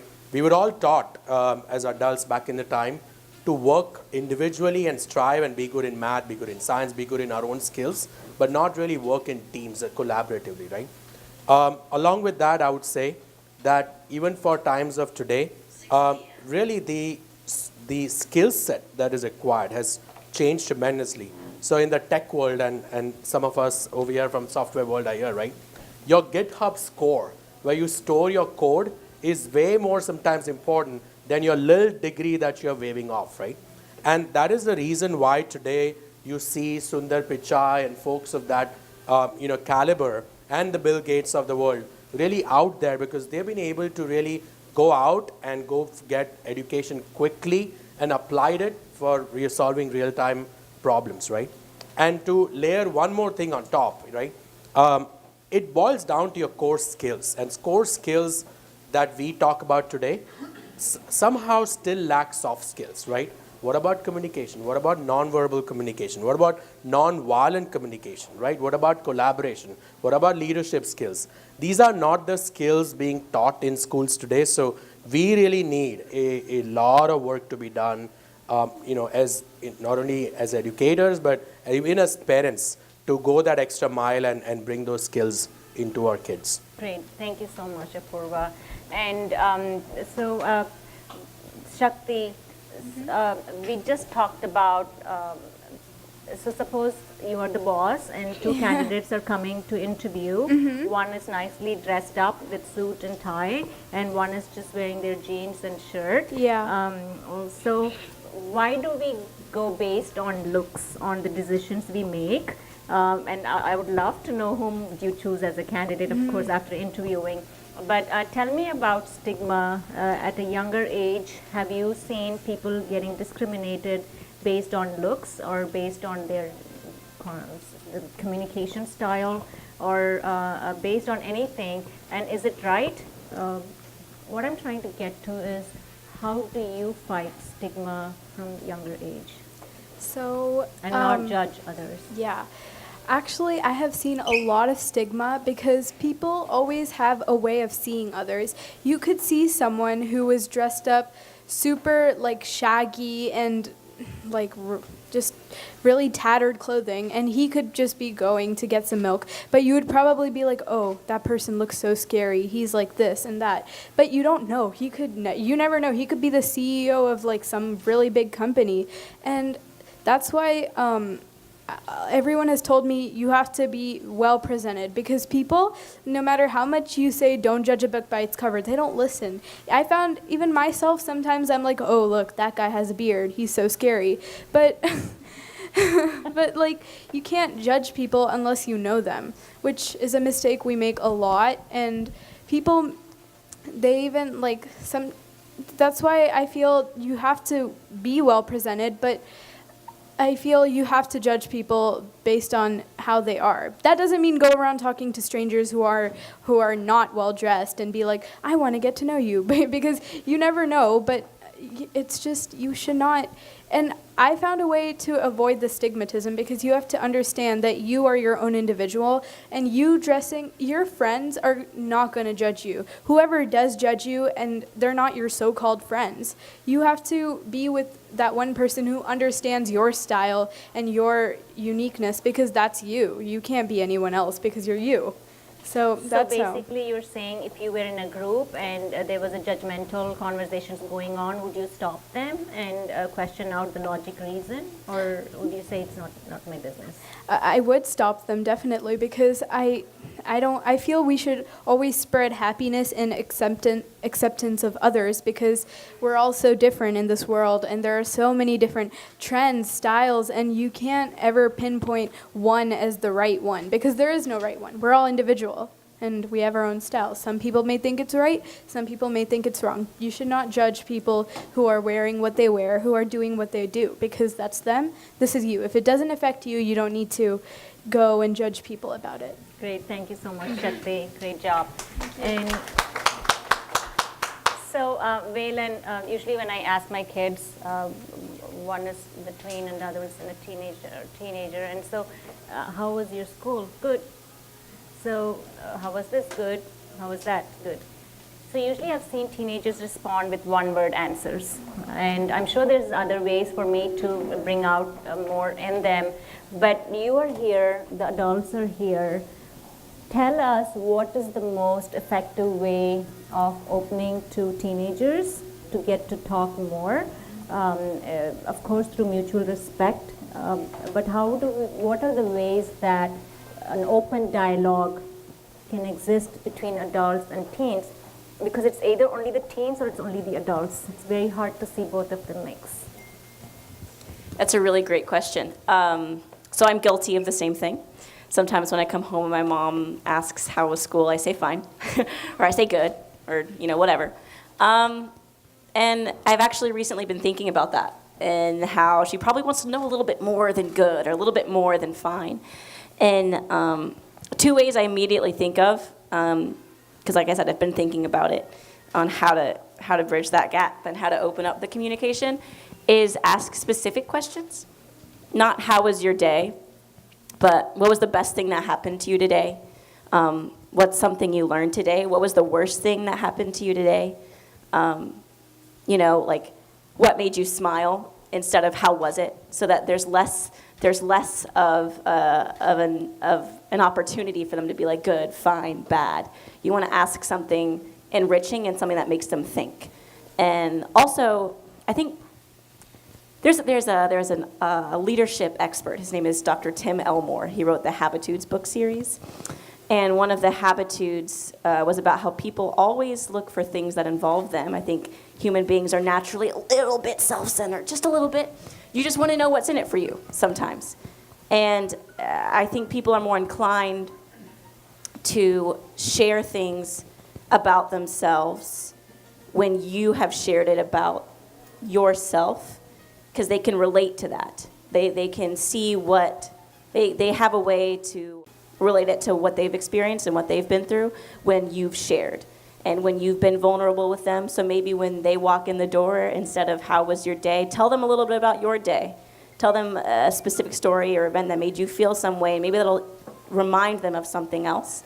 And it'll open maybe even a deeper dialogue than you had ever expected. If you're willing to share and be open, they'll see maybe something similar in themselves and be able to be there with you and open that dialogue with you. Sounds good. Thank you so much, Valen. And so, Umair, whenever we talk about bullying, it's sort of be related to online bullying, forgetting that there's real bullying that goes on day-to-day life as well, in schools, outside of schools. While this is America and we all believe in our First Amendment and freedom of speech, and I know you are a good debater, so that's why I put this question for you, is does it give rights on the basis of First Amendment to bully others? Is it okay to wear a controversial T-shirt that says something offensive and sort of express their opinion? Is it okay to threaten the others, either females or males, posting videos online? How do you tackle those type of bullyism? I definitely have a lot of experience with this question, not personally, but like you said, through my debate and through my academics, especially right now since I'm taking AP US Government. And we've actually talked about this question quite a bit in our class. It's legally, I'm going to first talk about the legal implications. Legally, you technically are allowed, there's a lot of leeway in the United States about what you're able to say and what you're able to do to others. And I think that in some ways that has made America a much more freer country than the rest of the world. But in itself, it also has some definite harms. Like you said, there's we've seen that in America there's a much higher prevalence of bullying, whether it be in person or online. And I think that legally, like, such bullying should not be allowed. But there are certain, like, in the law does back this up. There's a recent Supreme Court case, not recent, that it's quite a while ago, over 100 years ago, I believe, Schenck v. U.S. And it talks about how you're not actually allowed to speak any words, or that's going to present a clear and present danger. So there is definitely, although in the United States it may seem like, there's no restrictions whatsoever on bullying, you can say whatever. I think that legally there is restrictions, that the United States is not as a free or open place as you might think. We still have the rule of law protecting people from bullying. And I think that in the modern age right now, one of the reasons why we think that the United States is so free, is so open, and the problems with that, like cyberbullying, is because of digital technology, social media, online messaging. All these things have really increased problems in terms of bullying and teasing online, and they've all not been able to be solved because the United States government simply cannot restrict everything that everybody says. But I think that legally the United States is attempting to do that. So I personally think that right now we are on our way to perhaps developing more solutions, and we have a legal standard against bullying. Okay, and so do you tell your bullies, hey, according to this statute and for this policy and this law, you cannot say this to me? Well, I try not to get bullied that much. I'm talking about in general. What should a person do? I think that in general, although the United States government's not just going to be there, the police aren't just going to come there as soon as you get bullied, somebody says something bad about you. But you should be able to. Everybody may not be able to do this, but we should be able to stand up for yourself and maybe include other friends, develop strong relationships with people who are not going to bully you, who are not going to harm you, who just want to make sure that you are able to reach your potential, are able to grow and, not get hurt. There's really two things that are important. You want to be able to develop important relationships with people who are not going to hurt you, and you just want to be able to have, I think somebody talked about, a confidence. You have a confidence, you have the ability to stand up for yourself and to prevent any bullying, or to make sure, stand up against bullying, whether it happens to you or whether it happens to anybody else. Great, thank you. Thank you so much, Omer. So, Aryan, and I'm asking this question to all of you. How many of you, when you were young, and tell me if you've done this, have taken a razor blade and put it on a railway track, and the train goes on top of it, and I believe it becomes a magnet? Have you done this? I've done it. Sabri, most of us done it. Have you ever thought about doing that? Definitely not. Definitely not. So what I'm getting to is technology, right? We didn't play with technology then. And we didn't know what technology was. All we knew was go wave at the train, people who were sitting in the train, and we would just wait for the train and we'd be waving. Those were simple joys for us growing up. So nowadays it's science fiction, 3D printers, and all these new technology coming up. Maybe your mom can't teach you about it because she's still wondering and learning what to do. How are you getting prepared for the future technology, or how are you tackling, or you prepared to tackle the new technology that keeps coming every day? Well, technology was just invented to make life easier for people. So me being brought up with a limited but substantial source of technology, it better prepares you for the future, because we don't know, we have accomplished so much over the past 20 years, 30 years in the technological area, but even it's getting easier. More devices, more things that make our lives easier. We don't have to go outside our house to get food anymore. We can Uber Eats to get home. We can do anything with technology. So it's definitely gonna prepare me more for life in the future. It'll make it easier to deal with. But there are also pros and cons. Cons being you don't get to experience the real life world as much as you would. You don't get to build more open one-on-one relationships with people. You can talk online, social media, like we've mentioned before. And even though it'll make life easier in the future, it comes at a cost. So that's why I feel like it would make life easier. It would better prepare me for the future. I would be better equipped to handle all the hardships of the future. But it still comes with a cost in the end. Okay, let me ask you this. When is and good answer, thank you, and real answer. So when is the last time you went out and just breathed and just heard the birds singing? I know. Well, honestly, probably yesterday. Oh, good. Okay. But it would, not as much as I would like to. With no cell phone in your hand. Yes. Okay. Because yesterday I was actually preparing for a robotics tournament, which was today before I came here. So yeah, when we were taking a break and I was just like outside, just like looking. It was dark, but still like I was just outside. It was like raining too, so I don't know why I was outside. And birds singing? Did you hear the birds? No, because it was night and it was dark and raining. There were no birds, but like I was just outside, just staring at it, like nothing. Anyways, my point is that I wasn't on my phone, and I'm pretty proud of that. But I still want to do more of that, like do more of it. So I'm not really that satisfied. Very nice. Thank you. Thank you, Aryan. Ansley, career versus family, okay? As adults growing up, most of us were told you have to get married within this age. Your career is not important. You can just have a basic bachelor's degree and your spouse will take care of the finances. Being a lady, that means the man's spouse will take care of the finances. But the world today is completely different, right? Are we heading, how do you feel about the trend where women are thinking about family life, having kids in mid-30s? I mean, do you see that trend? Because career is more important for them. And is that the right trend that's heading towards?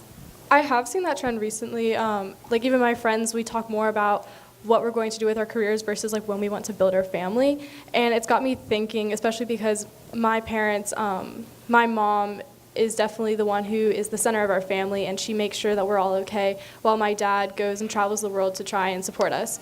But I think that it is very important for women to build a career so that after your kids grow up, it seems that a lot of my mom's friends at least don't know what to do, and they're very like sad being empty nesters, and they're trying to fill it with something else.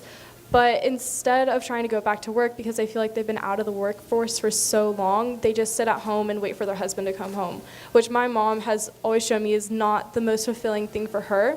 And from what I can tell about my personality, I wouldn't want to do that either. So I think that building a strong career and even being able to continue that as you build your family is a very beneficial thing, especially in today's world.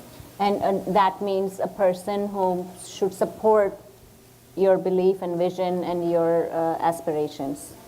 Correct. Someone that I would want to eventually, if I do build a family, I'd like to be with someone who agrees with that and isn't going to discourage me from going after the things I enjoy doing in a professional career. Great. Thank you so much, Ansley. So, Kriti, let's talk about financial responsibility, and not just in the terms, because our parents are, of course, taking care of our kids today, but how important is it for you to learn about finances and taxes and all those things that goes from Jan to April of every year? Should that be taught in school? I mean, I wish at this point, a few years ago, I was taught in school. I was never taught about financial responsibility, the banking system, how it works, what are taxes. And so that's something that I had to keep bumping my head and learn alone, because background was medical field, so I had no idea about numbers.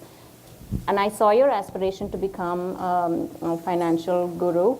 What are your thoughts and for today about teenagers being financially knowledgeable and literate? So I think that a lot of teenagers today will agree that we don't learn enough about financial responsibility, or when we do, we learn it too late. I'm learning it right now through my economics class, through macro and microeconomics, and I'm learning a lot of, so we have the stock market project going on right now, so we're learning about the stock market. I want to be an economics major, so as an economics major, I will learn all of this stuff. But as you mentioned, people who don't want to go into that field don't look at it that much. So when they are given these given bills and have to file their taxes, many times because our school doesn't teach us it, we don't know how to do it. I think that there is a push towards financial literacy today, and I think that a lot of people are trying to become more financially literate. But I think at the same time, we are a little bit sheltered. Our parents provide a lot for us, and the first time that we're going to have to be financially literate is going to be in college, when we're going to have to work to cover our daily expenses, and after college where we're going to need to have our own apartment, have our own jobs. I think it's also the evidence of the lack of financial literacy is also seen in the student debt crisis today. A lot of students are in student debt, and it's at skyrocketing levels. There are people with $200,000, $300,000 of debt, and they're not able to pay it off for their entire lives. So I think that financial literacy, we need to start teaching it earlier, because it's showing today in a lot of people who have a lot of debt, who have a lot of student debt, that they're not sure how they can cover it up. Okay. I was going to ask you this question, but I wasn't going to ask you, but since you mentioned it, so should teenagers work for their own allowances, starting from, whatever the legal age is? Should teenager work? Should they have a job along with going to school? So I think having a job, it depends. If a teenager can handle it, and they can handle the pressures of school, extracurriculars, as we mentioned before, there is a lot of stuff in the schooling system that has changed too. Today, you can't get into college without having extracurriculars, internships, and doing well in your classes, taking hard, rigorous courses. So I think that if a student can handle it, they should definitely work and try to gain that financial literacy. But if they can't handle it, I would say that they should focus on school. Great, thank you so much. So Amshu, we've been talking about this difference between adults and including myself today with the children here. So adults and kids, in many ways, psychologically and the thinking wise, the decision making, then analyzing skills for adults and children differ much. So how important is it for parents to be truthful to their children?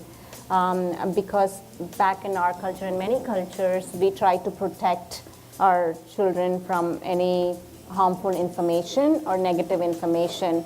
Is that really helping the kids grow?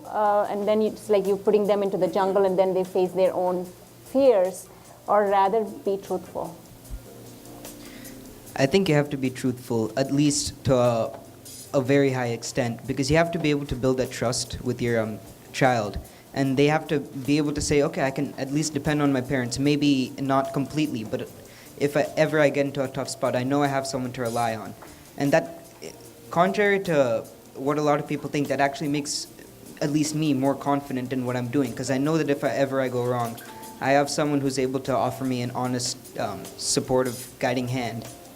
So I understand that a lot of parents want to protect their children from negative information or things that they think are harmful.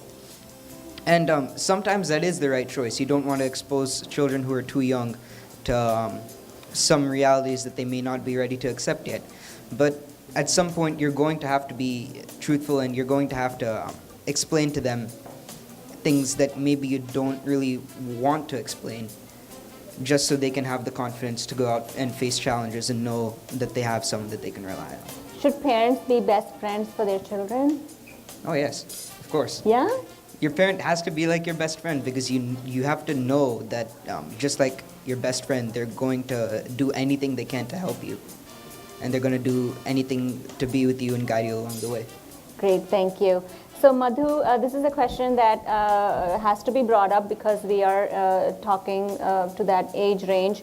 And since following up on Amshu's answers as well, should parents talk to their children about sex education, or should they leave it to their educators in school? I've heard both the sides, and I would like to hear more, and I would like to give my thoughts. So I completely agree to the fact that as parents, we should start talking about sex education, give our children sex education. I know he mentioned that at a certain age, but I personally don't know what a certain age could be. My daughter is 5 years old. She just started school. She's a kindergartner, but I feel like I should tell her, because you cannot trust anyone. Growing up, I have known that you cannot trust the people close to you the most. So my parents never taught me that these were the taboo words, and I'm not complaining. That was the trend. That was the acceptable norm during that time, that you cannot talk about sex with your children. Because of that, growing up, like most girls, I faced a lot of things, but that fear was in me. I cannot tell my parent because that's a taboo. A neighbor maybe misbehaved. I still could not tell my parents. So I don't want my daughter to face that. She should know, even when she's 5 years old, she should know what is wrong touch. What should make you uncomfortable? When is the time you should speak out? You should stop a person. She might not understand right now, but it is always my job is to protect her, and I should start it as soon as I can, so that she doesn't face what we faced growing up. Still today, there are like numerous people who did wrongful things to us, and I'm not the only one. It has happened to my friends, my sister. I try to protect my sister and things like that, but I don't want that to happen to our next generation. So yes, sex education is very important, and it should start right at home, not wait until they are, 7 or 8. When do they start at school? So whenever they do, parents should start that at home right away. Sounds good. So mental health and is common in all ages, but suicide seems to be the number 2 cause of death between age 12 to 18. And I'm thinking it could be peer pressure, mental illness slowly building up, that parents just shrug it off, nothing is wrong. How important is it to understand the warning signs of mental illness in kids? Because even in South Asian community, you must have heard about suicide rates really going up in adolescents. So, what do you want me to... How should we know the warning signs of mental illness or mental unwellness? So if we talk about mental health, I personally haven't really seen anyone, but I know a friend who was, when we were in college, and we came back to the dormitory and we saw her lying in a pool of blood. She tried to kill herself. That was my first and thankfully the last encounter like that. I think there are warning signs like depression. If a person who is normally very chatty, mixes with everyone, is smiling, suddenly changes. There are changes in behaviors, normal day-to-day life, which might be subtle changes, but a person who is close enough will be able to notice that. Those should be red flags, and those should be pointed out. We don't want to talk about mental health again, that taboo thing. Growing up, we had a lot of taboos, which I am so glad this generation doesn't. They are aware of a lot of things, so which we were not. Yes, so you should talk about those. You should bring those topics out in front, in public, discuss with the person or discuss with a medical professional, because we don't want to wait until something bad happens to really bring that out. So yes, mental health is definitely something that needs to be addressed. Definitely. Thank you so much, Madhu. And of course, we have school counselors who are able to identify if something's wrong with, with the kid in the school, and able to communicate with parents as well. So, Uncle Bajaj ji, tell me, how did you view the world when you were a child? How do you view the world now? How do you see the teenagers viewing the world now, compared to when you were a child? Well, growing up, it's been a very long ride. At age 10, we were displaced from one town to move to India, Indian part, because of the partition of India. So I never had the grown-up like grandmother and grandfather love and affection and the guidance that we all should have.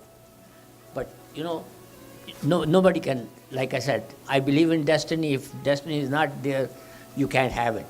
But I personally love all the kids. That's why I gave candy to every child, because that's my love. Where it came from, I don't know. But my personal feeling is that the connection between the grandparents and grandchildren is very, very important. And that can happen only when both the sides are receptive. If the grandchild doesn't want grandparent to interfere or guide, there's nothing you and I can do about it. So that's my point of view. Great, thank you so much, Bajaji.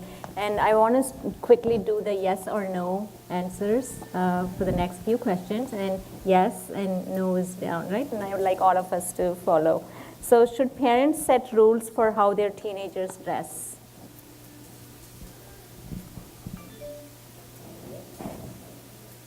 Yes, no, great. Okay, sounds good. Should parents be their children's best friend, which we just discussed?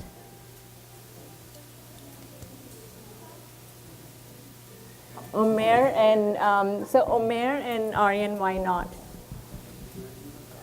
Yeah, why shouldn't parents be the best friends? Can you give him the mic? Personally, I think that if you have a connection with your parents, then yes, you can they can be your best friend. But I don't think that you should force your child to be your best friend. I don't think that your child already has a best friend, or maybe even several. Okay, you shouldn't. If he doesn't want it, then you don't have to. Aryan? Well, I'm sort of in the middle. It's dependent on every child. If you have parents who are supportive, if you have parents who understand you on your young level, understand your generation more than other parents would, then be their best friend. They're not going to stop you. Other people will be fake. They'll be deceiving to you. Your actual best friends will be deceiving to you.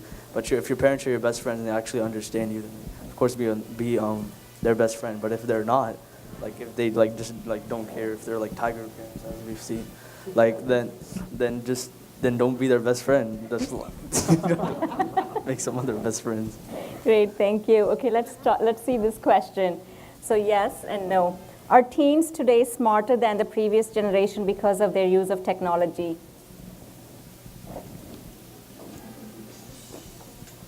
I'm sure why not?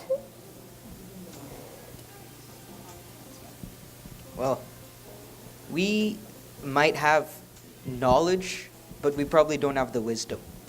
So we certainly know how to use technology far better than our parents, but we probably don't know the right way to use it sometimes, or maybe how we should use it.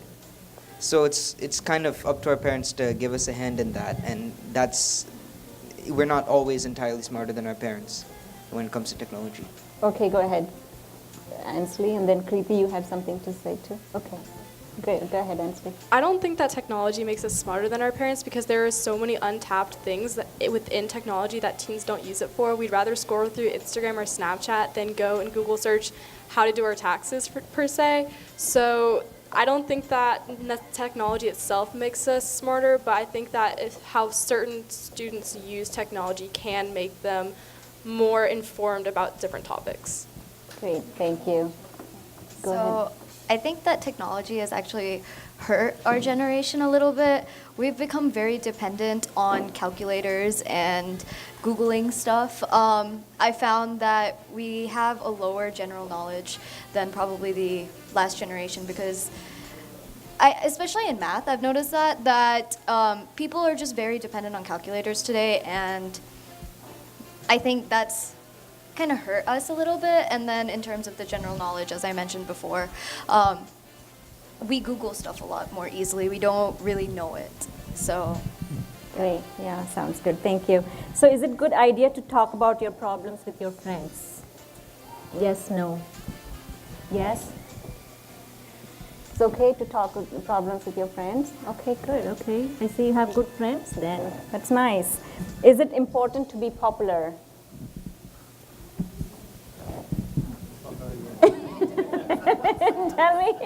Tell me why. Because you want to spread arts more and you need to have a voice. Tell me. So I don't think popularity itself is important, but I think if you want to make any kind of change, then popularity is really important.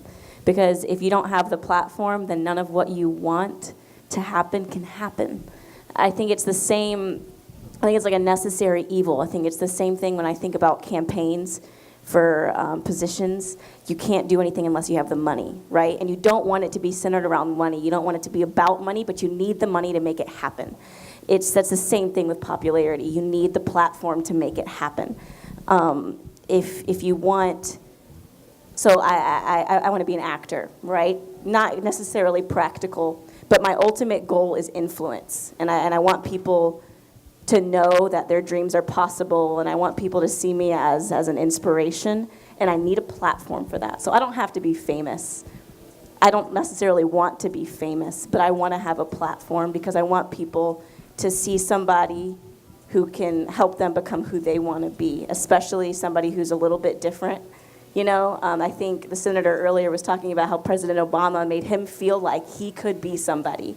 And I want to be that for people, especially being a biracial individual. It's kind of hard. There aren't a lot of people like me.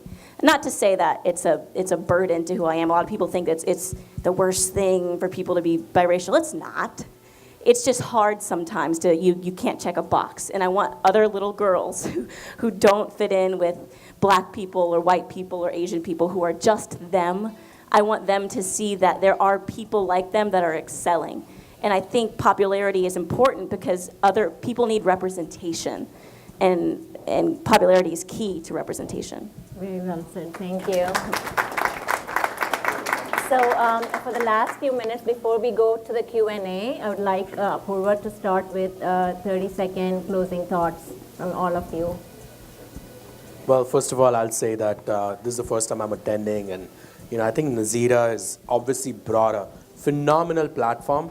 I wish what you're doing here locally, even 2% of that is being done nationally. I think this country would change a lot, right? Closing thoughts, I would say that from a lot of things that we have discussed here, I would say that, two things that still sort of stand out for me. One is that clearly there's a whole bunch of smart teenagers here that are just tremendously smart and bright. I would say that there are two things just as thoughts that I'd like to leave behind for them. One is that while we have a lot to learn from you, you have this notion of instant gratification that is very much part of your DNA, which is not part of my DNA. I got gray hair. And, my son was asking me, he's 5.5 years old, hey, do you have Snapchat? And I'm like, I don't. Well, he's like, well, you're not cool. And then he's like, your mom's got Snapchat, right? And there's a fundamental problem with this issue, and we should probably discuss more, is that back in the time, in the 70s, there's a professor in Stanford who did a marshmallow experiment. I'm sure a lot of you have probably heard of that. But kids that actually had a delayed gratification to not eat that marshmallow and wait, right? 20, 25 years allowing, absolutely they were way more successful, right? So just food for thought, how can you develop that within your own self? And it impacts a lot of things. It impacts finances, right? A lot of folks here that have made money have invested for years and waited before they got the returns, right? So that would be my closing thought, just for teenagers. But overall, I think you guys just are tremendously smart. And, I attended the first session, I was wearing the shirt, and then I saw all these smart people on the panel, and I went to the car and got my jacket because I want to at least look smart. Anyways, thank you. Great job, Apurva.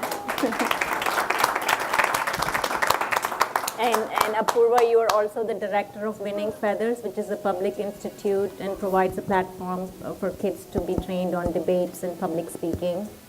Yeah. So, I started this platform where I thought there's a big gap out there for kids today, where there's a lot of focus on STEM everywhere, and there's all these Kumons out there.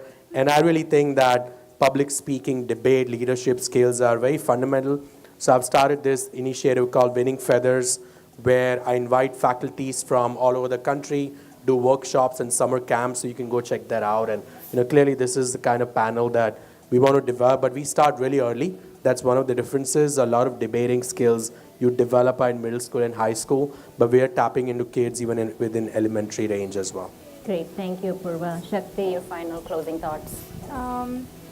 I think we discussed many important things that sometimes we don't normally discuss every day, and that's important because you always feel like you can't say something just 'cause, but you sometimes even you go to the wrong people to talk to and you get the wrong answers, but we got to discuss some things that were very important for, especially for this generation, even misconceptions that were often had, especially the stigma. I found that was very important to me because as a person who has been like, people have shown stigma on me, especially like when I used to dress, and then now I still am a little bit scared of what I wear, but I'm a little more open now because it's who I am. You can't change that.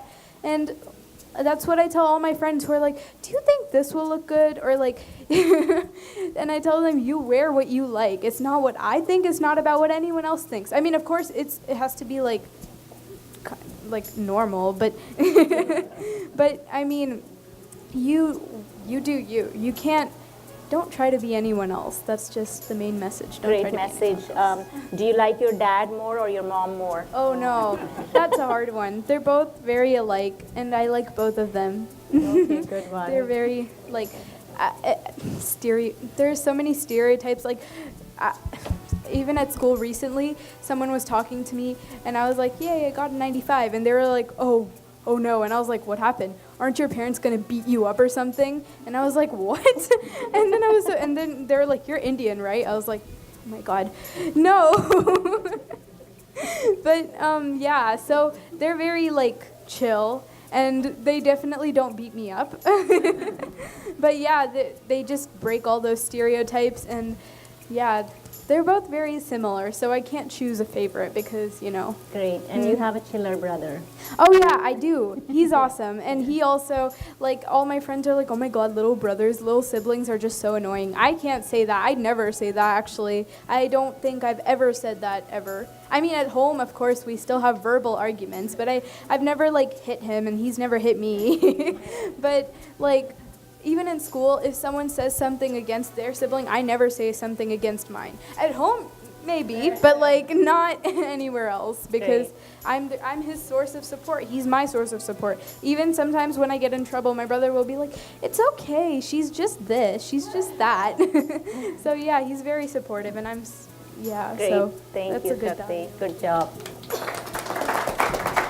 Like Omar said, it's illegal to bully, right? Yes. Valen, 30-second closing thoughts. So one of my pillars in life is lifelong learning. I think for your whole life you need to be teachable, and you need to be receptive to what other people have to say, no matter their age or their experiences. I've gained insight today from 11-year-olds. I've gained insight from people over 60. It doesn't matter. Everybody has something different to share and you need to be open to learning it. One of the most insightful things I believe was said by, is it Himal?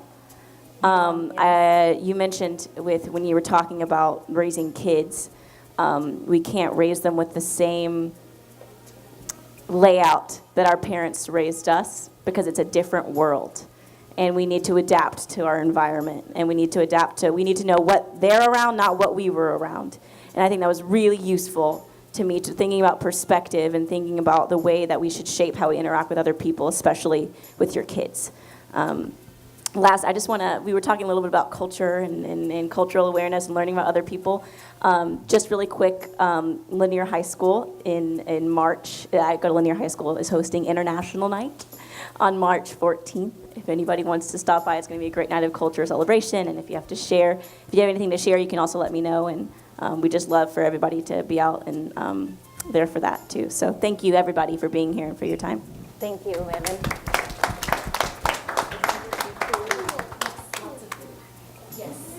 Omer?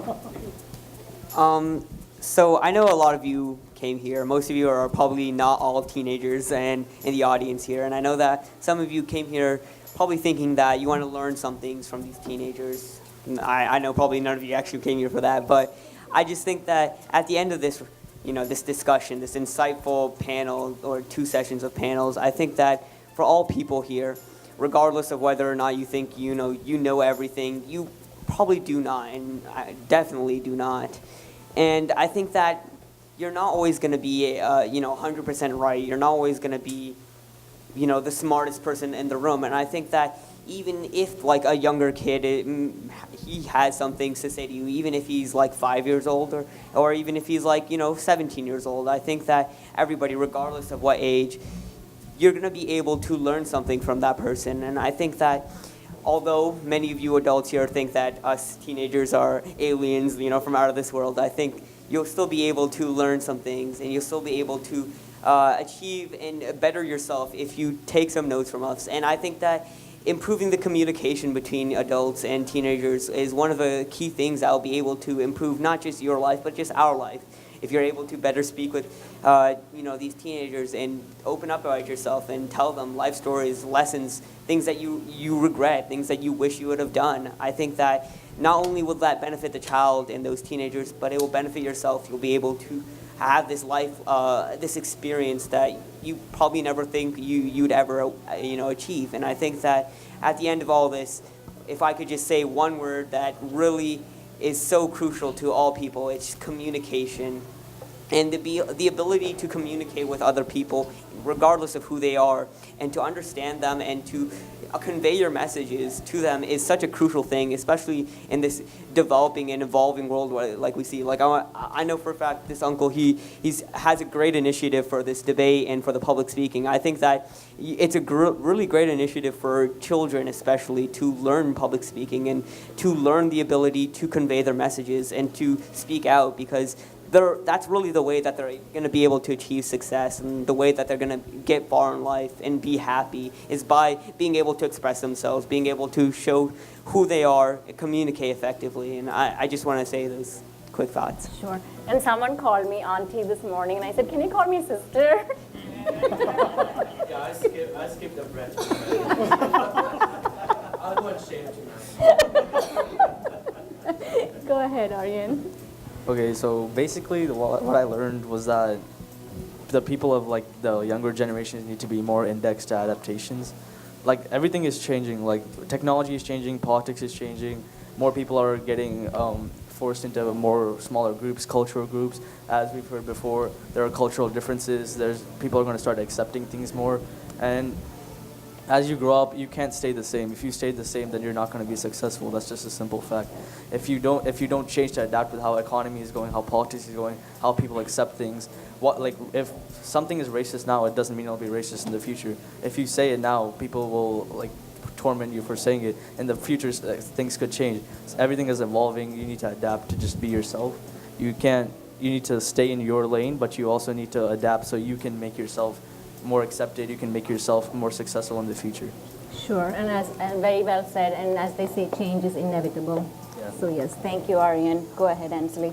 To continue with the ideas of change, I hope that we changed your opinions of our generations versus millennials. I know there's a lot of stigmas with millennials and that our generation is very similar, but I promise you that there are a lot more students like us out there that want to change the world for the better and are willing to work for it and work hard for it. And I also want to highlight how I feel that tonight a lot of us from this session and the last panel also brought together the ideas of unity through focusing on what is important to all of us, which I believe are love and compassion and empathy. So thank you for listening to us tonight. Thank you, Ansley. So I think two things really stood out to me. The first thing, to go back to the first question that was asked for me, I couldn't think of anything off the top of my head for when I was wrong. I can now. No, for the answer for why popularity is important, I didn't think of that point of view, but I'm very involved in community politics and activism, and I've realized that what you said is absolutely true. Without a platform, nothing would happen. So I definitely agree with you. And the second thing was the answer for the meaning of life. That really stood out for me. Great, thank you. Great job. Go ahead, Amshu.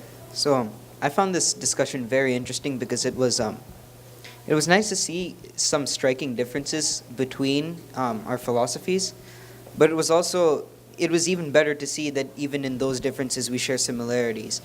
For example, in the last panel discussion, I heard from an elementary schooler that the purpose of life is to enjoy life. Whereas I heard from Mr. Bajaj here that our purpose in life may be preordained.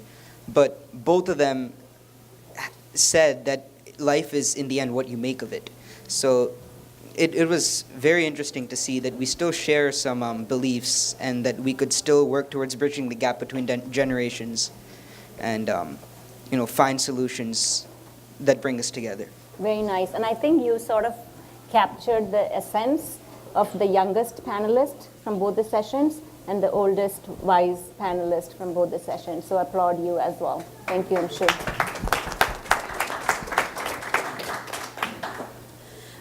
First of all, thank you, Nazeera, for giving us this platform to discuss certain things which most of us don't discuss on a formal basis.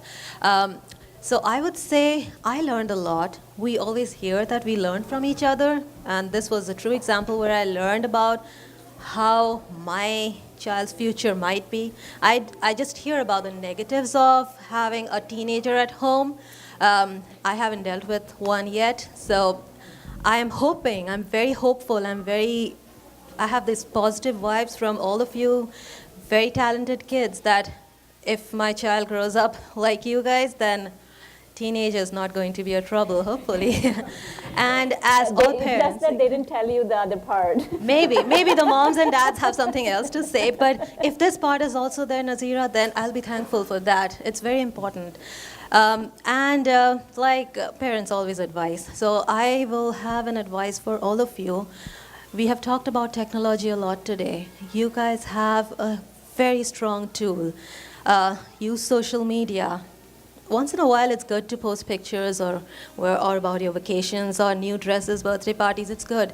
But this media can be used to do so much more. Spread awareness, spread kindness. Everyone is not fortunate. Tell people that you're not different. You are just alike. Spread acceptability. It's easy to sympathize. It's not easy to empathize. So try to teach those things. Use this media to the best of your ability, not just to post pictures. I would say that because we did not have that opportunity. And now at 35, I don't even know how well to use those. I'm still learning. But you are doing it at a very young age, and you have a long way to go. You will have even more tools, I believe, in the next 20, 30 years. So use it well. So I'm very, very happy to know you all, and I feel good. I'll go back home with good thoughts and may that, yes, the future is not that dark. Great job. Thank you, Madhu.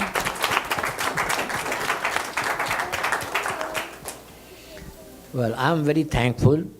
As I said, I'm a very shy guy. I generally don't talk in public, in spite of the fact that I have headed a couple of organizations. But I never taught. I always asked somebody else to take over. I am very thankful to Nazeera. She met me 2 years back in one of the Rotary meeting, and we just said hello, and that's it. And then suddenly things happened, and she started inviting me, and I feel very lonesome. After my wife has left, I really feel very lonesome, even though I have very, very beautiful home, very good children. Both the boys are very, very caring and loving, but nothing like this. This is so much love from all of you to everybody, and I really appreciate it. Thank you. Thank you so much.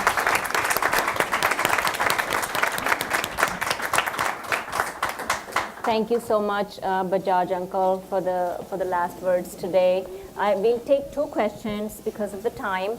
And so Ranjit and Anilji, 2 questions, unless there's a burning question, a 3rd question. And then we're going to just take a group panel picture. And then, like I said, after that, don't leave. We have the surprise. And Trey, don't stop the recording as well. Okay, go ahead. What was the question? Anilji first. I think you raised your hands. I usually kick off. And wait, we need to give him the mic. Yes. So I have... As I said, I usually have the honor of kicking off the QA session. So my question to the students is somewhat paradoxical in nature. It is, amongst the few things that you may not like about your parents, what is one that you would rather them not change? And why? Yes. One or two. One or two. Yes. Go ahead, Valen. And you have to switch it on, I think. I think we're good. Something I wouldn't change about my parents is, you don't want to change, right? Yeah. That you don't like, but you don't want them to change. Okay, I don't like, I should say, my mom's not here, but I should still be careful. They challenge us so much. I say us, I have 2 siblings. They challenge us to always give 110% into everything we do, and we do a lot. They don't accept anything less than our full effort, ever. But that has shaped who I am. I don't think I would work nearly as hard as I do had my parents not given me the option not to work hard. My sister's pre-med at the University of Notre Dame, and my brother is studying mechanical engineering at Georgia Tech. I'm going to study acting at Boston University. They pushed us to be the best that we could be, and we wouldn't be where we are without that. So. Great. One more. Anyone else? Apurva, did you have your hands up? No. Okay. Anyone else? Okay, sounds good. Ranjit, you want? Okay, Kriti. I have to think about this a little bit. So one thing that I wouldn't change from my parents is that regardless of what I do, they've always supported me and they've always stuck by me, but they know my limits. So they tell me when they think that something that I'm doing is not great or something that I'm doing is not correct. And as much as I maybe don't like that criticism, I think it's very important. And I think that what they've done to support me has helped me a lot, especially in the past year. They've traveled with me all over the country, like all over the East Coast for seeing colleges, and they've really stuck by me for that. Yeah. Very nice. Yes. Thank you. Yes, Ranjit, go ahead. I have attended a lot of your sessions, and I think... Can you stand so the video can capture you? Sure. Okay. I have attended a lot of your sessions, right? And I think this was probably one of the best Did so you far. say that a couple of No, times? this is better than that one. This is exactly the thing. And I'm not saying this just for that. No, seriously, this was really, really good. 2 panel sessions, and it was really, really good. And I also think, based on especially the last 30 seconds of closing, that one of you said that maybe the adults have more wisdom, maybe, and knowledge might be the same, but more wisdom. I'm not essentially sure. Maybe you guys are really, really close, because I think most of the points that we met, I don't think many of us would have thought the thoughts that you had. It's amazing, amazing. The question is, I believe, okay, at least what I have seen, that mothers, now this must be my perspective, but mothers are more worried about the present, whereas fathers are a little bit more worried about the future. Now, my thought, this is my perception, okay? Maybe I'm wrong, and maybe it's too much of a stereotype, but what is more important? Should we be more worried about your future, or should we be more worried about your present and let you be you today? And would it be a contradiction if you give you what we want today, maybe it's not good for your future? Great. I think we already have 4 hands raised. So Aryan, Shakti, and Ansley. And Amshu, did you have your... Okay, sounds good. Go ahead, Aryan. Okay, so...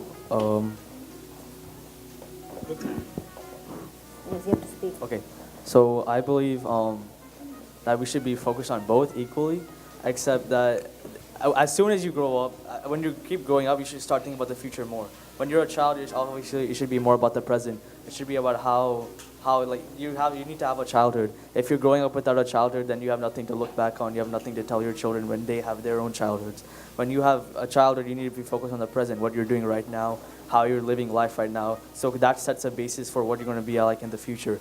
Once you start growing up, like when you become teens, adults, think about the future. When you're becoming an adult, you have to think about, where am I going to be in 10 years, 20 years? How am I going to make more money so I can support my children going to college? How am I going to treat the new people coming, when you getting into your elderly stages, how am I going to treat my grandchildren? How am I going to treat, like, you have to think about the future. If you're in the present, then it's the same thing as how you were 20 years back. You're still going to be acting the same way. And I talked about changing, adapting to the new ways, but you're still going to be the same person you are. So if you think about the present, when you are older, it won't do much for you. You should be thinking about the present when you're a younger child, because that's what's going to be more important in the future. But when you're when you're growing up, you should think about the future as we are now. We'll think about colleges, what we need to do. Parents are thinking about how to save more money for colleges, and it's just thinking about the future is more effective for adults and teens than for children. But thinking about the present is more effective as a child. Great. So Ansley, and then Preeti, did you have your hands up? Okay, so Ansley, and then Omer, Valen, and then we'll end it up, Shakti, and then we'll end it up with Purva, but we'll make it quick. You made everyone, all of them speak. Go ahead. So Dr. Tim Elmore, as Valen mentioned earlier, has another habitude in a different book about windshields versus rear view mirrors, and it's a metaphor about how we can glance back at our past, but we also have to focus on what's ahead of us. But I'd also like to extend the metaphor to actual driving. When you're driving, you're in the moment of where you are right now so that you don't hit the car in front of you, but at the same time, you also have to look ahead to see if there's a stoplight, so you have to slow down. So I think it has to be a balance of focusing on what's happening now so that you don't get bogged down by the plans of the future, but also being prepared for what's coming next so that you're not taken by surprise of what's next, so that you can enjoy what you're living in, but can also enjoy what your future is going to be. Great. Go ahead, Omer. First, I just want to go off the point that you originally made, talking about mothers being more concerned with the present. And personally, I think that that's not entirely true. I think that mothers and fathers too, they definitely do care a lot about the future, and they also do care a lot about the present. It's definitely, it coincides with what the other panelists were saying. There has to be a balance. However, I want to add a little bit twist to this, because I think that if most of the times, and especially in past generations, more likely your parents are more concerned with your future, what college you're going to go to, whether you're going to if you're going to be valedictorian, if you're going to be able to be, what profession you're going to be. Are you going to be a doctor, lawyer, engineer? I think that definitely parents, more so in the past, but even continuing to this day, they definitely do have a belief that everything you do right now, whether you are, going at home and just relaxing, walking outside, exercising, or, being here in this panel speaking today, it's all a culmination. It all ends up with a culmination of what you're going to be in your future, whether or not you're going to be an astronaut or whether or not you're going to be, the president of the United States. It's just, I think that definitely parents have to focus a little bit more on the future, because if you just focus too much on the present, if you're having fun, I think you're honestly going to be missing opportunities to improve your life that you can have in the future. And I think that by focusing on your future more to an extent, you're going to be improving your present as well. When you focus on, improving your grades at school, you're going to be improving your ability to have more fun in the future. Like if you go to a better college, you're probably going to be able to, be whatever profession you want to be. You could be a lawyer or a doctor or even like an actor, like you said, if you're able to, plan for the future, and on top of that, keep a balance with planning for the now. Great, thank you. Yes. So fast. I know you don't want the answer of balance, so the short answer is present. The short answer is focus on the present. Take a really quick glance at the future. Think about what you want for your kid. Concentrate that into morals and values, and then base your present on the morals and values, and you'll get to the future. So focus on, take a really quick, like she said, take a really quick look at what's ahead. Identify what that is that you want and live every single day in the present based on those things. Great, well said. Thank you. Shakti?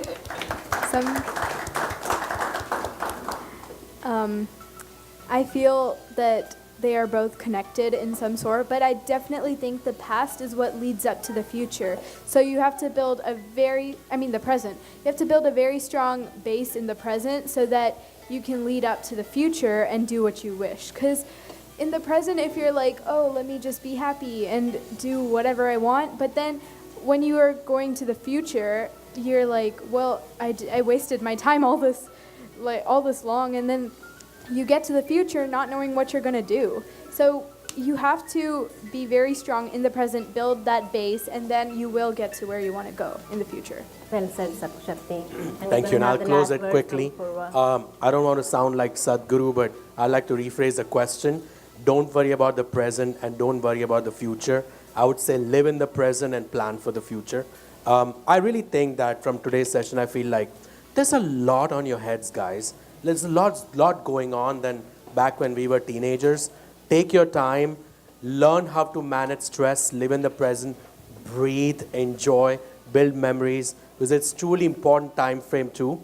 It does not necessarily mean just because you're happy and managing your stress and living in the moment, you're not working hard. So I would say that's one of the things. Think a little bit lesser, get a little bit less worried about all these things. It'll all work out. Be happy. Be happy. Great. Thank you so much. Let's give it up. Thank you all so much. We're just going to, and our next session is on March 28th. It's on entrepreneurship. What does it mean to become an entrepreneur, a business owner, and do you have what it takes to be a successful business owner? It's at Atlanta Tech Village on March 28th. It's a Thursday. We usually have it on weekends, but we also are adapting to change. So please welcome to that. And none of our sessions are charged, so it's participation at no cost, but we definitely make it happen with organizations like Apurva's that help us support the cost for the event, so thank you. And we'll just have a group picture. And like I said, summary is, I think, understand each other from adults to teenagers, respect each other, spread love, spread happiness. Life is all about enjoyment, but also it's what you're destined to, and what you do in the present matters for the future. So thank you so much, and we appreciate you. Don't leave yet. After our group picture, we're just going to have the surprise that we talked about, and we all have to participate.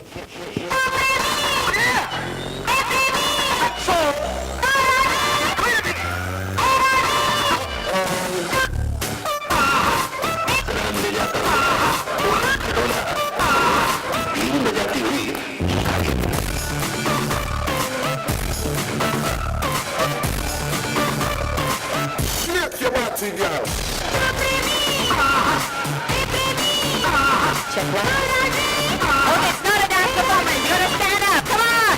You're gonna follow us. All you can do.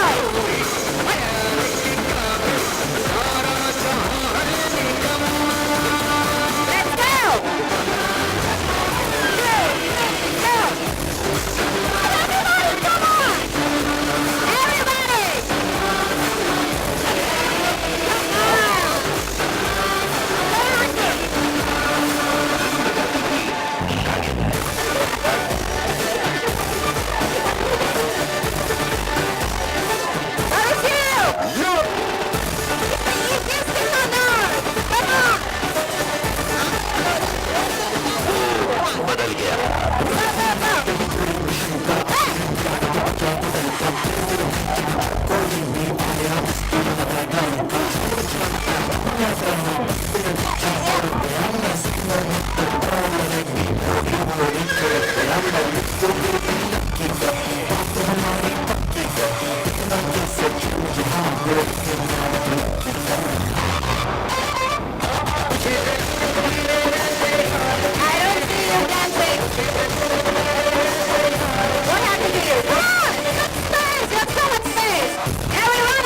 ध्यान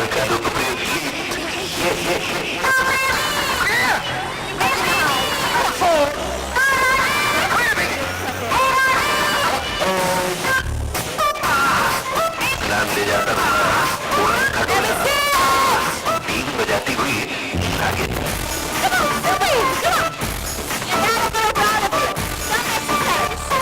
shift your body, girl.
Fitness Center. So thank you, Jig to Fitters.